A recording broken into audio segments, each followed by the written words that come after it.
Welcome boys. Hello. எல்லாம் ரெடியா? Hi. Ready, இன்னைக்கு ready. இன்னைக்கு நம்ம பேச போற டாபிக் சூப்பர் டீலக்ஸ். இது ரொம்ப ரொம்ப நாளா, ரொம்ப வருஷமா எனக்கு க்ளோஸ் டு மை எந்த டைமிங்ல வச்சான் பாரு. தெரிஞ்சிருச்சு என்ன பண்ண போறேன்னு. அது வேற ரிவீல் ஆயிடுச்சு. இது அதாவது நாதாரித்தனம் பண்ண நாசூக்கா பண்ணணும், இந்த மாதிரி சத்தமா பண்ணக்கூடாது. புரியுதா? சரி சரி. ஹலோ. ஒரு சின்ன குழந்தை Oh, இதுவா? தெரியுதா? அதுதான் சின்ன குழந்தையோட மைக் எடுத்து ஏண்டா ஏய், பொண்ணுக்கு கொலை வாங்கி பண்ணான்டா. வச்சா 10 நிமிஷம் கொலை பண்ணான்டா அந்த எபிசோடுக்கு. ஐயோ, அது தூக்கத்துக்குள்ள வெறுப்பாயிடுச்சு. Welcome to this episode. Okay, அப்படியே சொல்லு. உங்களில் நான், என்னில் நீ, உன்னில் நான், உன் கண்ணில் நான், என் கண்ணில் இவன் மைக் என்ஜாய் பண்ணிட்டு இருக்கானா டேய். சரி, okay okay. Super deluxe boys வாங்க. Come back. ஓகே, ரொம்ப டிஸ்ட்ராக்ட் ஆகக்கூடாது. இது என்னோட it's so close to my heart இந்த படம். ஓகேயா? யாரை கேட்டாலும் எப்போ கேட்டாலும் இது ஒரு ஷோ கேஸ்ல எடுத்து வச்ச படம் மாதிரி நான் எல்லாருக்கிட்டையும் தான் நான் சொல்லுவேன். நான் இந்தியன் ஃப்ரெண்ட்ஸ் யாராச்சும் கேட்டா எனக்கு ஏதாச்சும் ஒரு சஜஷன் சொல்லு, மூவி சஜஷன் சொல்லுன்னா நான் சூப்பர் டீலக்ஸ் தான் ஃபர்ஸ்ட் என்னோட சஜஷனா இருக்கும்.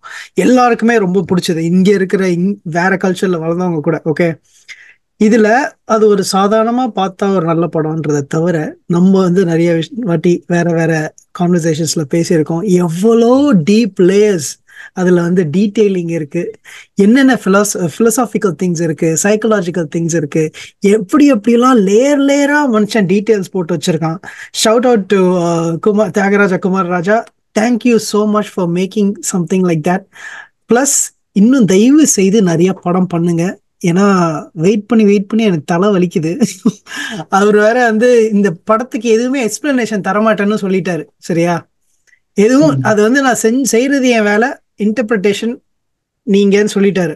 ஸோ நம்ம அவர்கிட்ட வாங்கவே முடியாது எந்த எக்ஸ்பிளனேஷனும். ஆனா நம்ம அதை அலசி ஆராய்ஞ்சு நம்மளுக்கு என்ன புரிஞ்சுது, நம்மளுக்கு என்ன அதுல இருந்து தெரிஞ்சுது, என்னென்னலாம் அவர் யோசிச்சிருக்கலாம், என்னென்னலாம் கேதர் பண்ணிருக்கலாம், எல்லாத்தையும் நம்ம பேச ட்ரை பண்ணுவோம். Okay, let's start. சைமன், எதுல இருந்து ஆரம்பிப்போம்?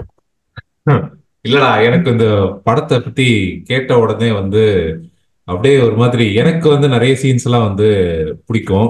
சோ அதுல இருந்து ஆரம்பிக்கலாம். எதெல்லாம் உங்களுக்கு எந்த சீன்லாம் உங்களுக்கு எப்படி சொல்றது, ஒரு மாதிரி புல்லரிச்ச விஷயம் எதெல்லாம் ஆரம்பிச்சது அப்படின்னு சொல்லி ஒவ்வொருத்தரா ஷேர் பண்ணுங்க.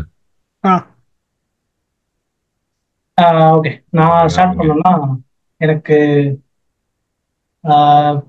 அந்த பசங்க 4 பேரும் படம் பார்க்கறதுக்கு வீட்டுல சேர்றதுக்கு முன்னாடி வீட்டுக்கு அதாவது மீட் பண்றதுக்கு கிளம்பும் போது அந்தியில வானம் பாட்டு போட்டு தியேட்டர்ல உட்காந்து அதை பார்க்கும்போது ஆக்சுவலா செம்ம ஃபீலிங்கா இருந்தது.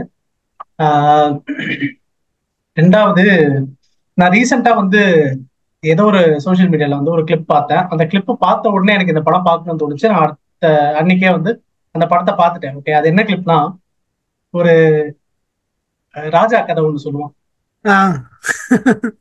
அத நான் அதாவது ஸ்கூல் படிக்கும் போது இந்த மாதிரி ஜோக்ஸ் எல்லாம் சொல்லி ஸ்கூல் படிக்கும் போது வந்த ஜோக் தான் அது. நம்ம இந்த மாதிரி ஜோக்ஸ் நம்ம பேசி ஷேர் பண்ணிப்போம். இது ஒரு படத்துல ஒரு டைரக்டர் ஒரு சீன்ல தமிழ் சினிமா இதை வைப்பாருன்ற அதுக்கு நான் ரெடியே இல்ல. அதுக்கு நான் பிற்பாட்டே கிடையாது. ஆனா அதை பார்க்கும்போது பார்த்தப்போ இந்த படத்தை இப்போ பார்த்தா நல்லா இருக்குமே அப்படின்னு தோணுச்சு. டக்குனு போய் அந்த படத்தை பார்த்தேன், அன்னைக்கு நைட்டே பார்த்தேன்.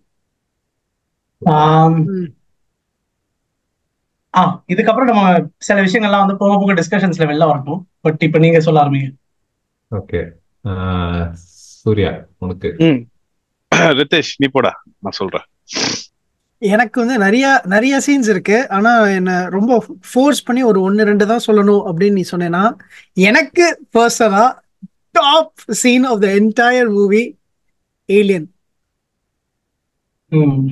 ஏலியன் தான். எனக்கு அது நிறைய பேர் தேவையில்லாத ஒரு விஷயம், அது ஏன் இதுல வந்துச்சு, இது இல்லாம இருந்திருக்கலாம், என்னென்னலாம் சொன்னாங்க. ஆனா என்ன பொறுத்த வரைக்கும் that is the most important scene out of all. நிறைய சீன்ஸ் இம்பார்ட்டன்ட், ஓகே. ஆனா என்னை பொறுத்த வரைக்கும் அந்த சீன் வந்து கண்டிப்பா இருக்கணும்.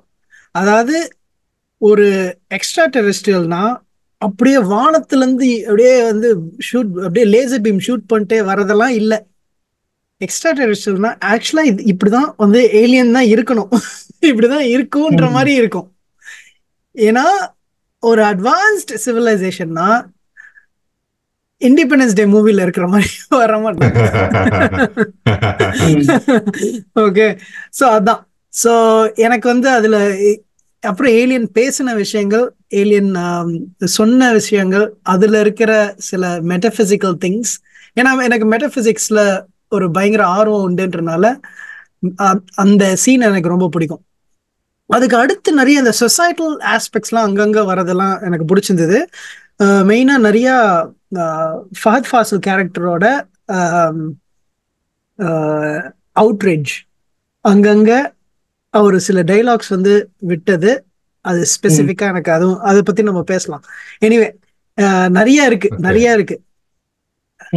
ஓகே, சூர்யா உனக்கு எப்படி? எனக்கு விஜய் சேதுபதி வந்துட்டு ஒரு சீன்ல வந்துட்டு கண்ணாடி முன்னாடி நின்று பேசுவார். அவரு வந்துட்டு அது பேசும்போது நான் ஆமா இதுதான் நான் அப்படின்ற ஒரு ரிஃப்ளெக்ஷனை பார்த்து பேசிட்டு இருப்பாரு. அந்த டைலாக் வந்துட்டு என்னால எக்ஸாக்டா கோட் பண்ண முடியல, பட் அவர் சொல்றது எல்லாமே வந்துட்டு பாத்தீங்கன்னா அந்த ரிஃப்ளெக்ஷனை பார்த்து தான் பேசிட்டு இருப்பாரு. அப்போ வந்துட்டு அந்த எமோஷன் வந்துட்டு எல்லாருக்குமே ஒரு டைம் நடக்கும், ஓகேவா? நம்ம எல்லாருமே டாய்லெட்ல கண்ணாடி முன்னாடி நம்ம கிட்ட ஒரு வாட்டியாச்சும் முகத்தை பார்த்து என்னடா பண்ற வாழ்க்கையில அப்படின்னு நம்ம பேசுவோம், தெரியுமா? அந்த கான்வர்சேஷனை நல்லா ப்ரொலாங் பண்ணி, அதுவும் அவர் கரெக்டா அந்த ஜெண்டர் மாறி அந்த டிரான்ஸ்ஃபர்மேஷனுக்கு அப்புறமா அவர் வந்துட்டு அந்த inner core which doesn't have any gender or doesn't have any கேரக்டர்ன்ற ஒரு இன்னர் செல்ஃப் இருக்கும்ல, அந்த இன்னர் செல்ஃப் கிட்ட பேசின மாதிரி நான் புரிஞ்சுக்கிட்டேன். அந்த சீன் வந்துட்டு நீ ஒரு சீனா ஒரு மூவில வச்சிடலாம், ஓகேவா? ஆனா அது ரிஃப்ளெக்ட் ஆகிறதுக்கு நீ அதுக்கு முன்னாடி பின்னாடி ஸ்கிரீன் பிளே எல்லாத்தையும் கரெக்டா நீ அமைச்சாதான் அந்த சீனே ஒர்க் அவுட் ஆகும். இல்லைன்னா சும்மா கட் பண்ணி ஒரு சீன் வச்ச மாதிரி இருக்கும். அந்த சீன் வந்துட்டு என்னதான் அவரோட இன்னர் செல்ஃப் கிட்ட பேசினாலும் இட் வில் மேக் யூ ஒரு ஃபிராக்ஷன் ஆஃப் செகண்ட் ஆச்சும் நீ உன் இன்னர் செல்ஃபை வந்துட்டு பொசிஷன் பண்ணி பார்ப்ப, ஏதோ ஒரு ஃபிராக்ஷன் ஆஃப் அமௌண்ட்ல. ஸோ அந்த சீன் நல்லா பியூட்டிஃபுல்லா எனக்கு ஒர்க் அவுட் ஆச்சு. அதை தவிர்த்து நிறைய சீன்ஸ் இருக்கு, பட் எப்பிக்கா ஒண்ணு அப்படின்னா அந்த அவர் கூடயே பேசுற சீன் வந்துட்டு எனக்கு ரொம்ப பிடிச்சிருந்துச்சு. அவர் கூட இந்த சென்ஸ் இந்த ரிஃப்ளெக்ஷன், ஆமா ஆமா, அந்த ஒரு ரிஃப்ளெக்ஷனை வந்துட்டு கன்ஃபரண்ட் பண்ற மாதிரி ஒரு சீன் வரும், வேற லெவல். ஸோ எனக்கு வந்து ஒரு 3 சீன், 3 சீன் வந்து லைக் சின்ன சின்ன விஷயம் தான் அது.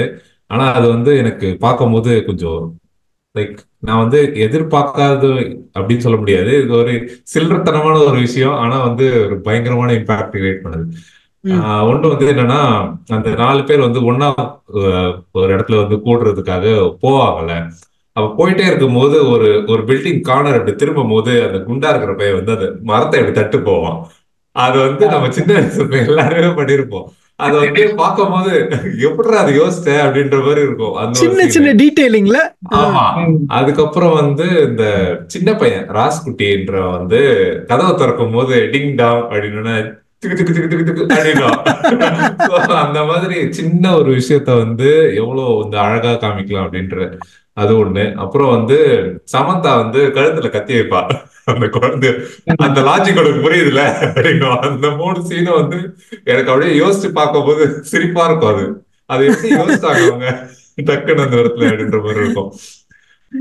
இதுதான் வந்து இதுக்குதான் வந்து நான் கேட்டேன், எல்லாம் ஒவ்வொருத்தருக்கும் ஒரு இன்ட்ரெஸ்டிங். ஆமா, எனக்கு ரொம்ப ஆச்சரியமா இருக்கு. ஆமா, ஒருத்தருக்கு ஒண்ணுன்னு இருக்குல்ல. சைமன் சொன்னதை பத்தி நான் அட்லீஸ்ட் யோசிச்சதே இல்லை அந்த மாதிரி, அதை மட்டும் ஸ்பெசிபிக்கா எடுத்து. ஆமா. சோ அடுத்து வந்து எனக்கு என்ன கேட்குறதுன்னா, இப்போ டயலாக்ஸ்லாம் வந்து எந்த மாதிரி ஒரு டெப்த் வந்து உங்களுக்கு தோணி இருக்கு? லைக் ஒரு கேரக்டர்ஸ் அப்படின்ற மாதிரி எனக்கு தெரிஞ்சுக்கணும். லைக் ஒவ்வொருத்தர் கேரக்டரும் நிறைய விஷயம் சொல்லியிருப்பாங்க. ஸோ அந்த ஒரு ஸ்பெசிபிக் கேரக்டருக்கும் என்னென்ன இம்பாக்ட் இருக்குன்னு சொல்லி ஒவ்வொருத்தரா பேசினா கொஞ்சம் நல்லா இருக்கும்னு தோணுது இருக்கு. உங்களுக்கு ஏதாச்சும் ஸ்பெசிபிக்கா ஏதாச்சும் டைலாக் வந்து இல்ல ஒரு கேரக்டரா வந்து போலாம் அப்படின்ட்டு எனக்கு தோணுது. ஏன்னா அவ்வளோ விஷயம் இருக்குது அதுல. ஸோ மேபி அப்படி போனா நல்லா எனக்கு வந்து ஃபஹத் ஃபாசில் கேரக்டர் வந்து அங்கங்க வந்து ஒரு டக்குன்னு ஏதாச்சும் ஒண்ணு நடக்கும், கடற்கரை நிறைய புலம்பும் அந்த கேரக்டர். அதுல வந்து சில டைலாக்ஸ் எல்லாம் நான் வந்து நோட் பண்ணி வச்சிருக்கேன். அதை எடுத்து, ஏன்னா நம்ம பேசும்போது அதை சொல்லிட்டு உங்களோட ரியாக்ஷனும் எனக்கு வந்து தெரிஞ்சுக்கணும், அந்த கான்செப்ட்ஸ் பத்தியும் நீங்க என்ன நினைக்கிறீங்கன்னு தெரிஞ்சுக்கணும்ன்றதுக்காக நான் எடுத்து வச்சிருக்கேன். ஸோ இது அந்த பெட்டை வந்து பெட்டுக்குள்ள அந்த பாடியை வைக்கிறதுக்கு முன்னாடி அது பண்ணிட்டு இருக்கும் போதே, கீழ்ச்சி பண்ணிட்டு இருக்கும் போதே ஒரு செட் ஆஃப் டைலாக் வந்து சொல்லுவாரு.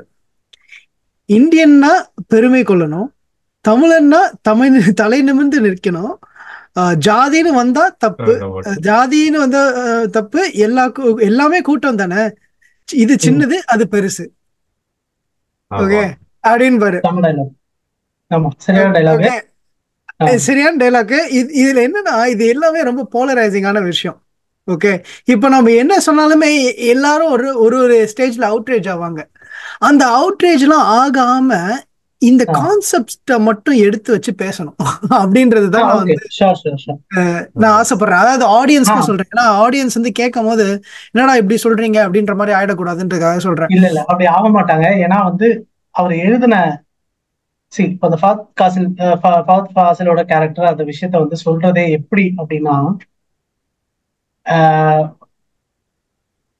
இந்தியன் நேஷனாலிட்டினா வந்து பெருமையா இருக்கணும், தமிழ்நாடு இருக்கணும், ஆனா காஸ்ட் சொன்னா மட்டும் ஏன் வந்து அதை வெறின்னு சொல்றீங்க அப்படின்னு சொல்றதோடைய அர்த்தம் என்ன? நமக்கு அதுல என்ன சொல்ல வராங்கன்னா, காஸ்ட் எப்படி வந்து நம்ம தவிர்க்கிறோமோ அதே மாதிரி நேஷனாலிட்டியும் லாங்குவேஜ் கல்ச்சரும் ஒரு பெரிய மேட்ரு இல்லைன்னு சொல்ல வராது அப்படின்றத நான் அதுல இருந்து புரிஞ்சுக்கிறேன். இது எப்படி அதே மாதிரிதான் மத்த டிவிஷன்ஸும் அதே மாதிரிதான். லைக் அது எல்லாமே ஒரு ரொம்ப ஆர்பிட்ரரியான விஷயம். எப்படி வந்து நம்ம சூஸ் பண்றது இல்லையோ எந்த ஜாதியில பிறக்கிறோம்ட்டு, அதே மாதிரி நம்ம மொழியோ நம்ம நேஷனாலிட்டியோ நம்ம சூஸ் பண்றது கிடையாது. டோட்டலி நம்ம கண்ட்ரோல்ல இருந்து டோட்டலி அவுட்டா இருக்கிற ஒரு ஆர்பிட்ரரியான ஒரு விஷயம். அதுக்கு ஏன் இப்ப இதை பாக்குற மாதிரிதான் அதையும் நம்ம பார்க்கணும். எப்படி வந்து காஸ்ட்டை வந்து நம்ம டிஸ்டன்ஸ் பண்ணி பாக்குறோமோ அந்த மாதிரிதான் இந்த விஷயங்களையும் நம்ம ஆக்சுவலா கன்சிடர் பண்ணணும் ஆஸ் அ ஹியூமன் அப்படின்னு சொல்ல வர்றது. எனக்கு ரொம்ப பயோபிக்கா நம்ம பார்த்தா அப்படிதான் எல்லாரும் வந்து குட்டியா இருக்கிற குரூப்னா, இப்போ அவரோட ஃபுல் டைலாக் நான் இன்னும் முடிக்கிறேன், அடுத்த ஒரு இது வரேன், அதுல இருந்து நம்ம எக்ஸ்பேண்ட் பண்ணுவோம் இதுல நீ இப்ப சொன்னதுலயும். ஓகே, தேசம்னா பக்தி, மொழினா பற்று, ஆனா ஜாதின்னு வந்தா மட்டும் வெறி. ஜாதின்னு சொல்லிட்டு மத்த ஜாதிக்காரன் கிட்ட இருந்து பிரிக்கிறான், நாடுன்னு சொல்லிட்டு மத்த நாட்டுக்காரன் கிட்ட இருந்து பிரிக்கிறான்.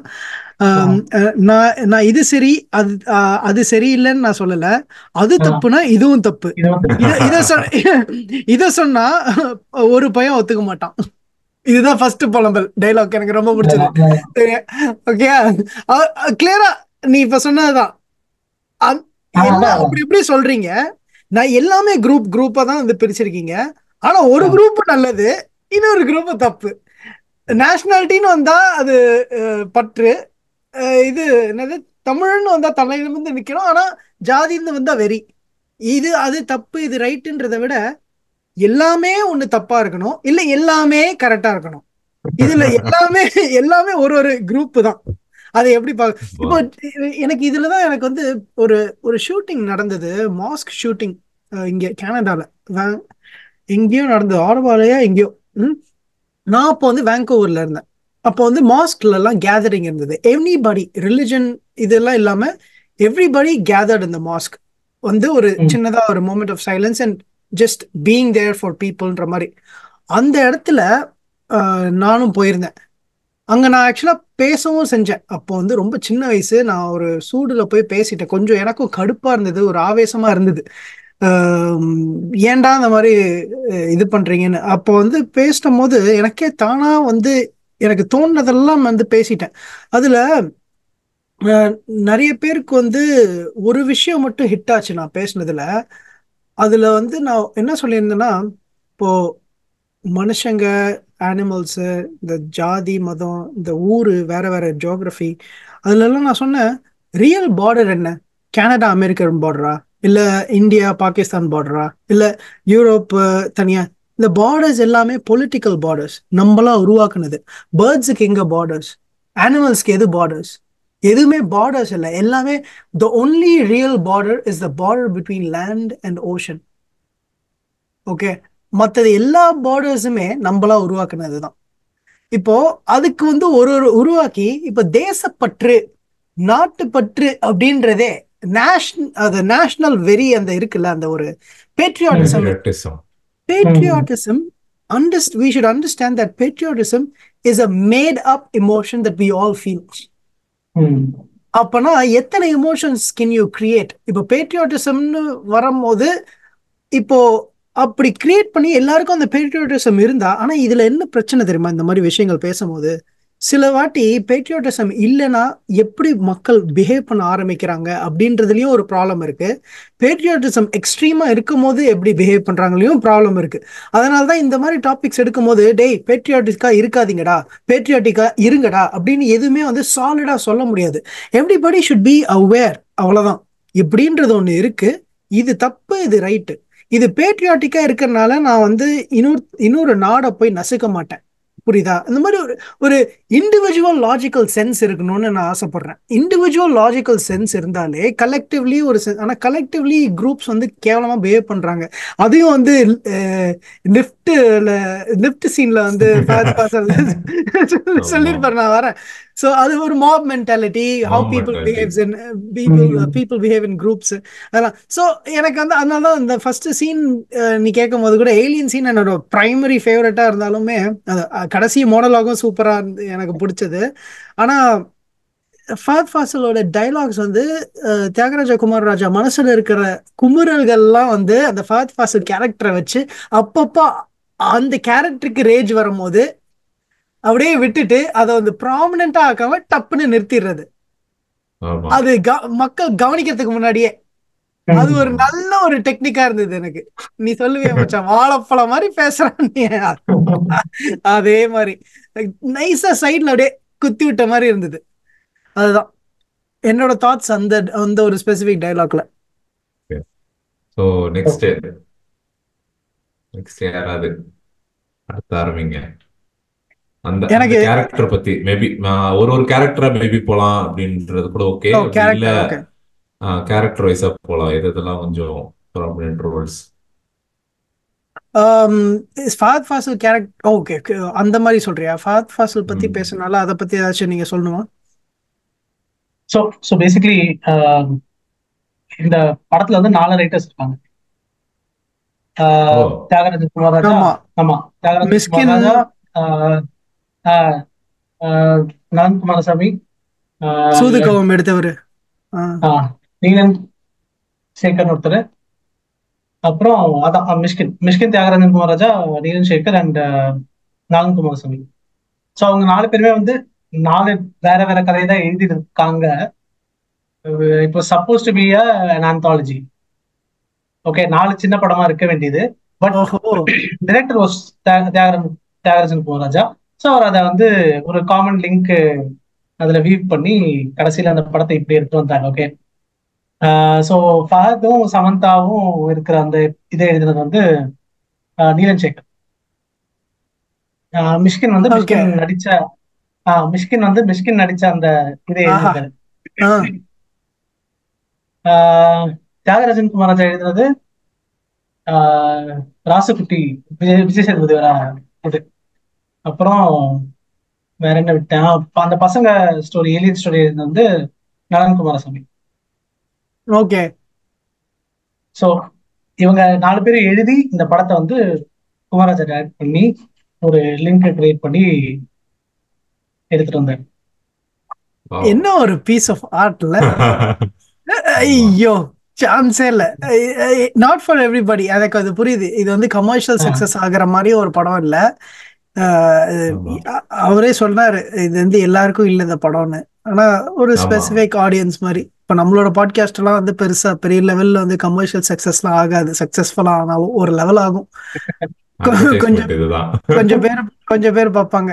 அந்த மாதிரிதான். ஏன்னா அதான் நம்ம ஜாலியா எல்லாமே பேசலையே. ஆமா ஆஹ் இன்டர்வியூல ஒண்ணு கேட்டாரு அவங்கள குமார் ஆஹ் தியாகராஜ குமார் அவர் வந்து கேட்டாங்க இந்த மாதிரி இந்த மாதிரி ஒரு காமம் அந்த இதை வந்து வெளிப்படையா வந்து பேசுறீங்களே கண்டென்ட் அப்படின்னு சொல்லியே போடுறீங்களே அப்போ வந்து இது வந்து எப்படி ரீச் ஆகும் எப்படி எடுத்துப்பாங்க அப்படின்றத நீங்க யோசிக்கவே இல்லையா அப்படின்னு கேட்கும்போது அவர் என்ன பதில் சொன்னார்னா கத்தி எல்லார் வீட்லயும் இருக்குது அது குத்திக்கலாம் அப்படின்றது எல்லாருக்குமே தெரியும் ஆனாலும் அவங்க சேஃபா தானே இருக்கிறாங்க அதே மாதிரி இதுவும் இருக்கும் எப்படி பாக்குறாங்கன்றது பொறுத்துதான் அப்படின்னு அவன் கொடுத்த எக்ஸாம்பிள் வந்து பயங்கரமா இருந்தது அதுல அதுதான் சரி எப்படி வேற யூஸ் ஒரு பண்றாங்க. ஆமா இந்த வேற ஏதாவது ஆமா டயலாக்ஸ் வந்து வேற யாராவது டைலாக்ஸ் வந்து dialogue இந்த scenes வந்து விஷயங்களோ ஆமா மத்த சரி கேரக்டர்ஸ் பேசுனது ஏன் நான் வச்சிருக்கேன், லைட்டா ஏதாவது எழுதி வச்சிருக்கேன். ஆஹ் எழுதி வச்சதெல்லாம் சொல்லட்டுமா? சொல்லு ஓகே. ஏன்னா எழுதி வச்சிருந்தது சொன்னா அது சப்போஸ் உங்க மைண்ட்ல இருந்து வெளில எடுத்துட்டு வரல முடியலனாலும் நான் ரிமைண்ட் பண்ற மாதிரி இருக்கும். அது என்ன டைலாக்னு தெரிஞ்சிடும். ஸோ அதை வச்சு நம்ம பேசலாம். அதனால சொல்றேன். Okay okay okay. ஓகே, இது வந்து இது லிஃப்ட்ல. ஓகே, மேத்தமேட்டிக்ஸ் ஃபார்முலா தனியால் பண்றான். சயின்டிபிக் இன்வென்ஷன் உயிரை கொடுத்து காப்பாத்துற மருந்து ஒரு ஆள் பண்றான். ஆனா கூட்டம் கூட்டமா என்ன பண்றோம்? பஸ்ஸை கொளுத்துறோம், கடையை கொளுத்துறோம், கடையை உடைக்கிறோம். மாப் மென்டாலிட்டி, டெமோக்ரஸியே இப்படிதான். மாப் மென்டாலிட்டி அப்படின்னு சொல்லி போற சிக்னல்ல நிக்கலன்னா ₹100 ஃபைன். பட் சிக்னல் வேலை செய்யலன்னா நமக்கு ₹100 தரணும்ல. சமந்தா உடனே நீ எப்படி ஆமா இப்படி ஆமா எல்லாம் யோசிக்க ஆரம்பிச்ச? ஆமா இது வந்து எப்படி இருக்கும்னா சம்பந்தம் இல்லாம ஒரு டைலாக் வருவாங்க. ஆமா, அதுக்கு வந்து வந்து புரட்சி முகில் அப்படின்லாம் வந்து வரணும்ல. ஆக்டிங் ஆக்டிங் ஆக்டிங் வந்தாலே அடுத்து அரசியல் பிளான் அரசியல் அதான் அப்படின்னு இத மொத்தமா எல்லாத்தையும் சொல்லி கடைசியில இப்படியே எல்லாத்தையும் அப்பட்டமா போட்டு பச்சையா வந்து கலாய்க்கிறது. ஸோ அதுதான் அந்த மாப் மென்டாலிட்டி.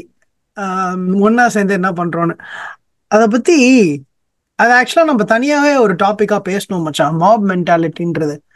ஏன்னா ஒரு குரூப்பா வந்து கொஞ்சம் எல்லாரும் முட்டாள்தனமா தான் பிஹேவ் பண்றாங்க. யாரும் வந்து இண்டிவிஜுவலா வந்து யோசிக்க மாட்டேங்கிறாங்களோன்னு இருக்கு. நிறைய இருக்கு, அதை பத்தி நிறைய பீப்புள் சொல்லியிருக்காங்க, கிரேட் மைண்ட்ஸ். ஆனா அது வந்து தனியா நம்ம பேசுவோம். ஸோ உங்களுக்கு ஃபஹத் ஃபாசில் தவிர வேற ஏதாச்சும் ஒரு டைலாக் ஏதாச்சும் ஹிட் ஆச்சா உங்களுக்கு? எனக்கு ஒரு பர்டிகுலர் சீன் வந்து படத்திலேயே நான் வந்து ரொம்ப நோட்டீஸ் பண்ணி எத்தனை வாட்டி அந்த படம் பார்க்கும்போது அந்த சீன் மட்டும் எனக்கு தெரியும். இந்த சீன் வரப்போகுது அப்படின்ட்டு. ஸோ என்னன்னா பேசிக்கலி ராசுகுட்டியும் விஜய் சேதுபதி கேரக்டரும் வந்து போலீஸ் ஸ்டேஷன் இருப்பாங்க. அந்த போலீஸ்காரன் வந்து இவளை ஷில்பா கேரக்டர் வந்து அபியூஸ் பண்ணுவான். ஆனா அவன் பையன் வந்து வெளியில தான் இருப்பான், ரூமுக்கு வெளியில தான் இருப்பான், ஒரு சேர்ல உட்காந்துட்டு இருப்பான். அந்த கஷ்டத்தை அது நடந்து அந்த இன்சிடென்ட் நடந்து ஷில்பா வெளியில வரும்போது ராசுகுட்டி வந்து என்ன பாட்டு பாடிட்டு இருப்பான்னா வாயில்லா மாட்டுக்கும் அட நீதிய அவன் தந்தானே அப்படின்னு போடுவான். ஓ, இதை நான் கவனிக்கலடா. இதை நான் ஃபர்ஸ்ட் டைம்ல இருந்து இப்போ ரீசெண்டா பார்த்த டைம்லயும் எனக்கு ரொம்ப ரெஜிஸ்டரான ஒரு பயங்கரமான மேட்டர். இதை வந்து கவனிக்கிறது ரொம்ப கஷ்டம். நான் பார்த்த எந்த ஹிடன் டீடைல்ஸ் இதுலயும் இது வரவே இல்லை. இது கவனிக்கல. இது வந்து ஒரு பயங்கரமான டீடைல். இதை வந்து ரொம்ப ஹார்ட் ஹிட்டிங்கான டீடைல். ஒரே லைன், அந்த ஒரு லைன் தான் போடுவான். வாயிலா மாட்டுக்கும் அந்த நிதியை அவன் தந்தானே அப்படின்னு மட்டும் தான் பாடுவான். கரெக்டா ஷில்பா இப்படி வெளில வருவா, அவன் அதை பாடுவான், அதுக்கப்புறம் நிறுத்திடுவான். அதுக்கு என்ன மீனிங் புரியல எனக்கு. எக்ஸ்பிளைன் பண்ண முடியுமா?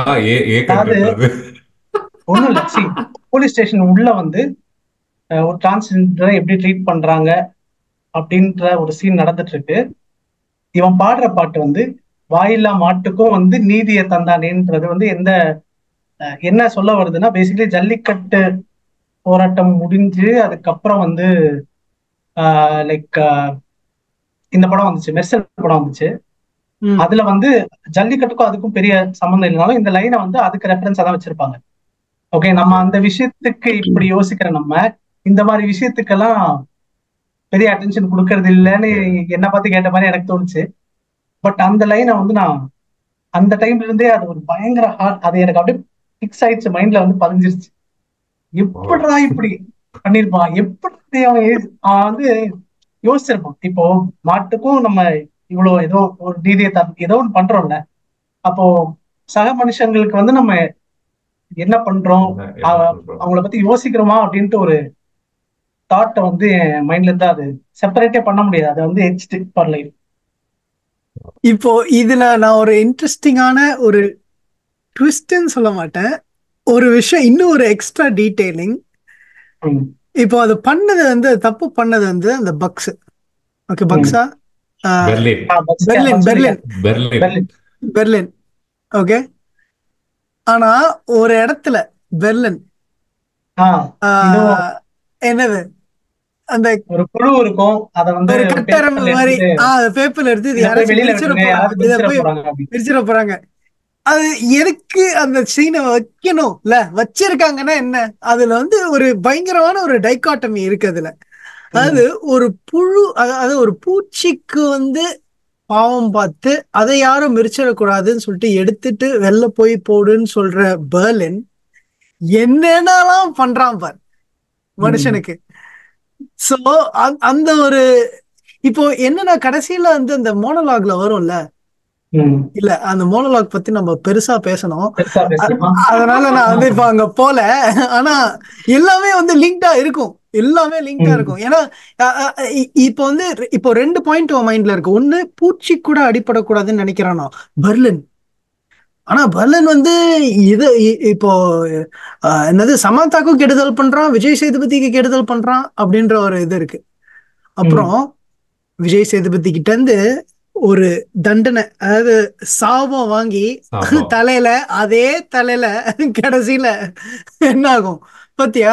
இதெல்லாம் வந்து ஒரு பேசிக்கலி அவ அப்படி ஆமா அப்படிதான்.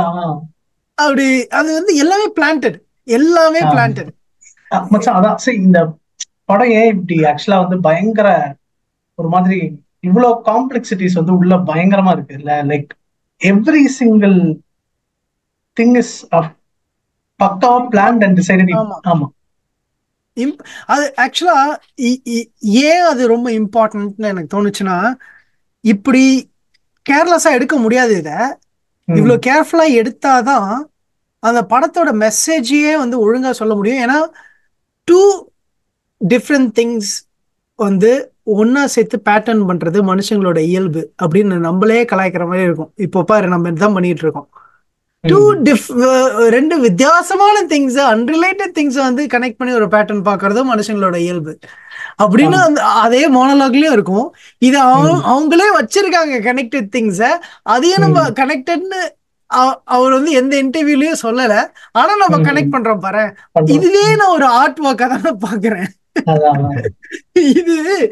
இது வந்து ரொம்ப art work extending beyond the art ஒர்க்ன்ற மாதிரி இருக்கு. அதனாலதான் எனக்கு வந்து எனக்கு அப்படியே என்ன சொல்றதே தெரியல. இவங்க இந்த ஹோல் எக்ஸாக்ட் ரீசன்னாலதான் இந்த படம் வந்து ஒரு மெட்டா மாடர்ன் படம். It's meta modern film. It reflects meta modernism. அப்படின்னா என்ன மெட்டா மாடர்னிசம்னா என்ன? இரு, நீ மெட்டா மாடர்னிசம் சொல்றதுக்கு முன்னாடி நீ போஸ்ட் மாடர்னிசம்னா என்னன்னு சொல்லு, அதுக்கப்புறம் மெட்டா மாடர்னிசம்னா என்னன்னு சொல்லு. ஏன்னா அதுதான் modernism, post modernism, meta modernism. இப்போ எனக்கு தெரிஞ்சு இது வந்து போர்ட்ரேயல் ஆஃப் இல்ல நீ அது என்னன்னு சொல்லிடு, அதுக்கப்புறம் நம்ம அதை பத்தி பேசுவோம்.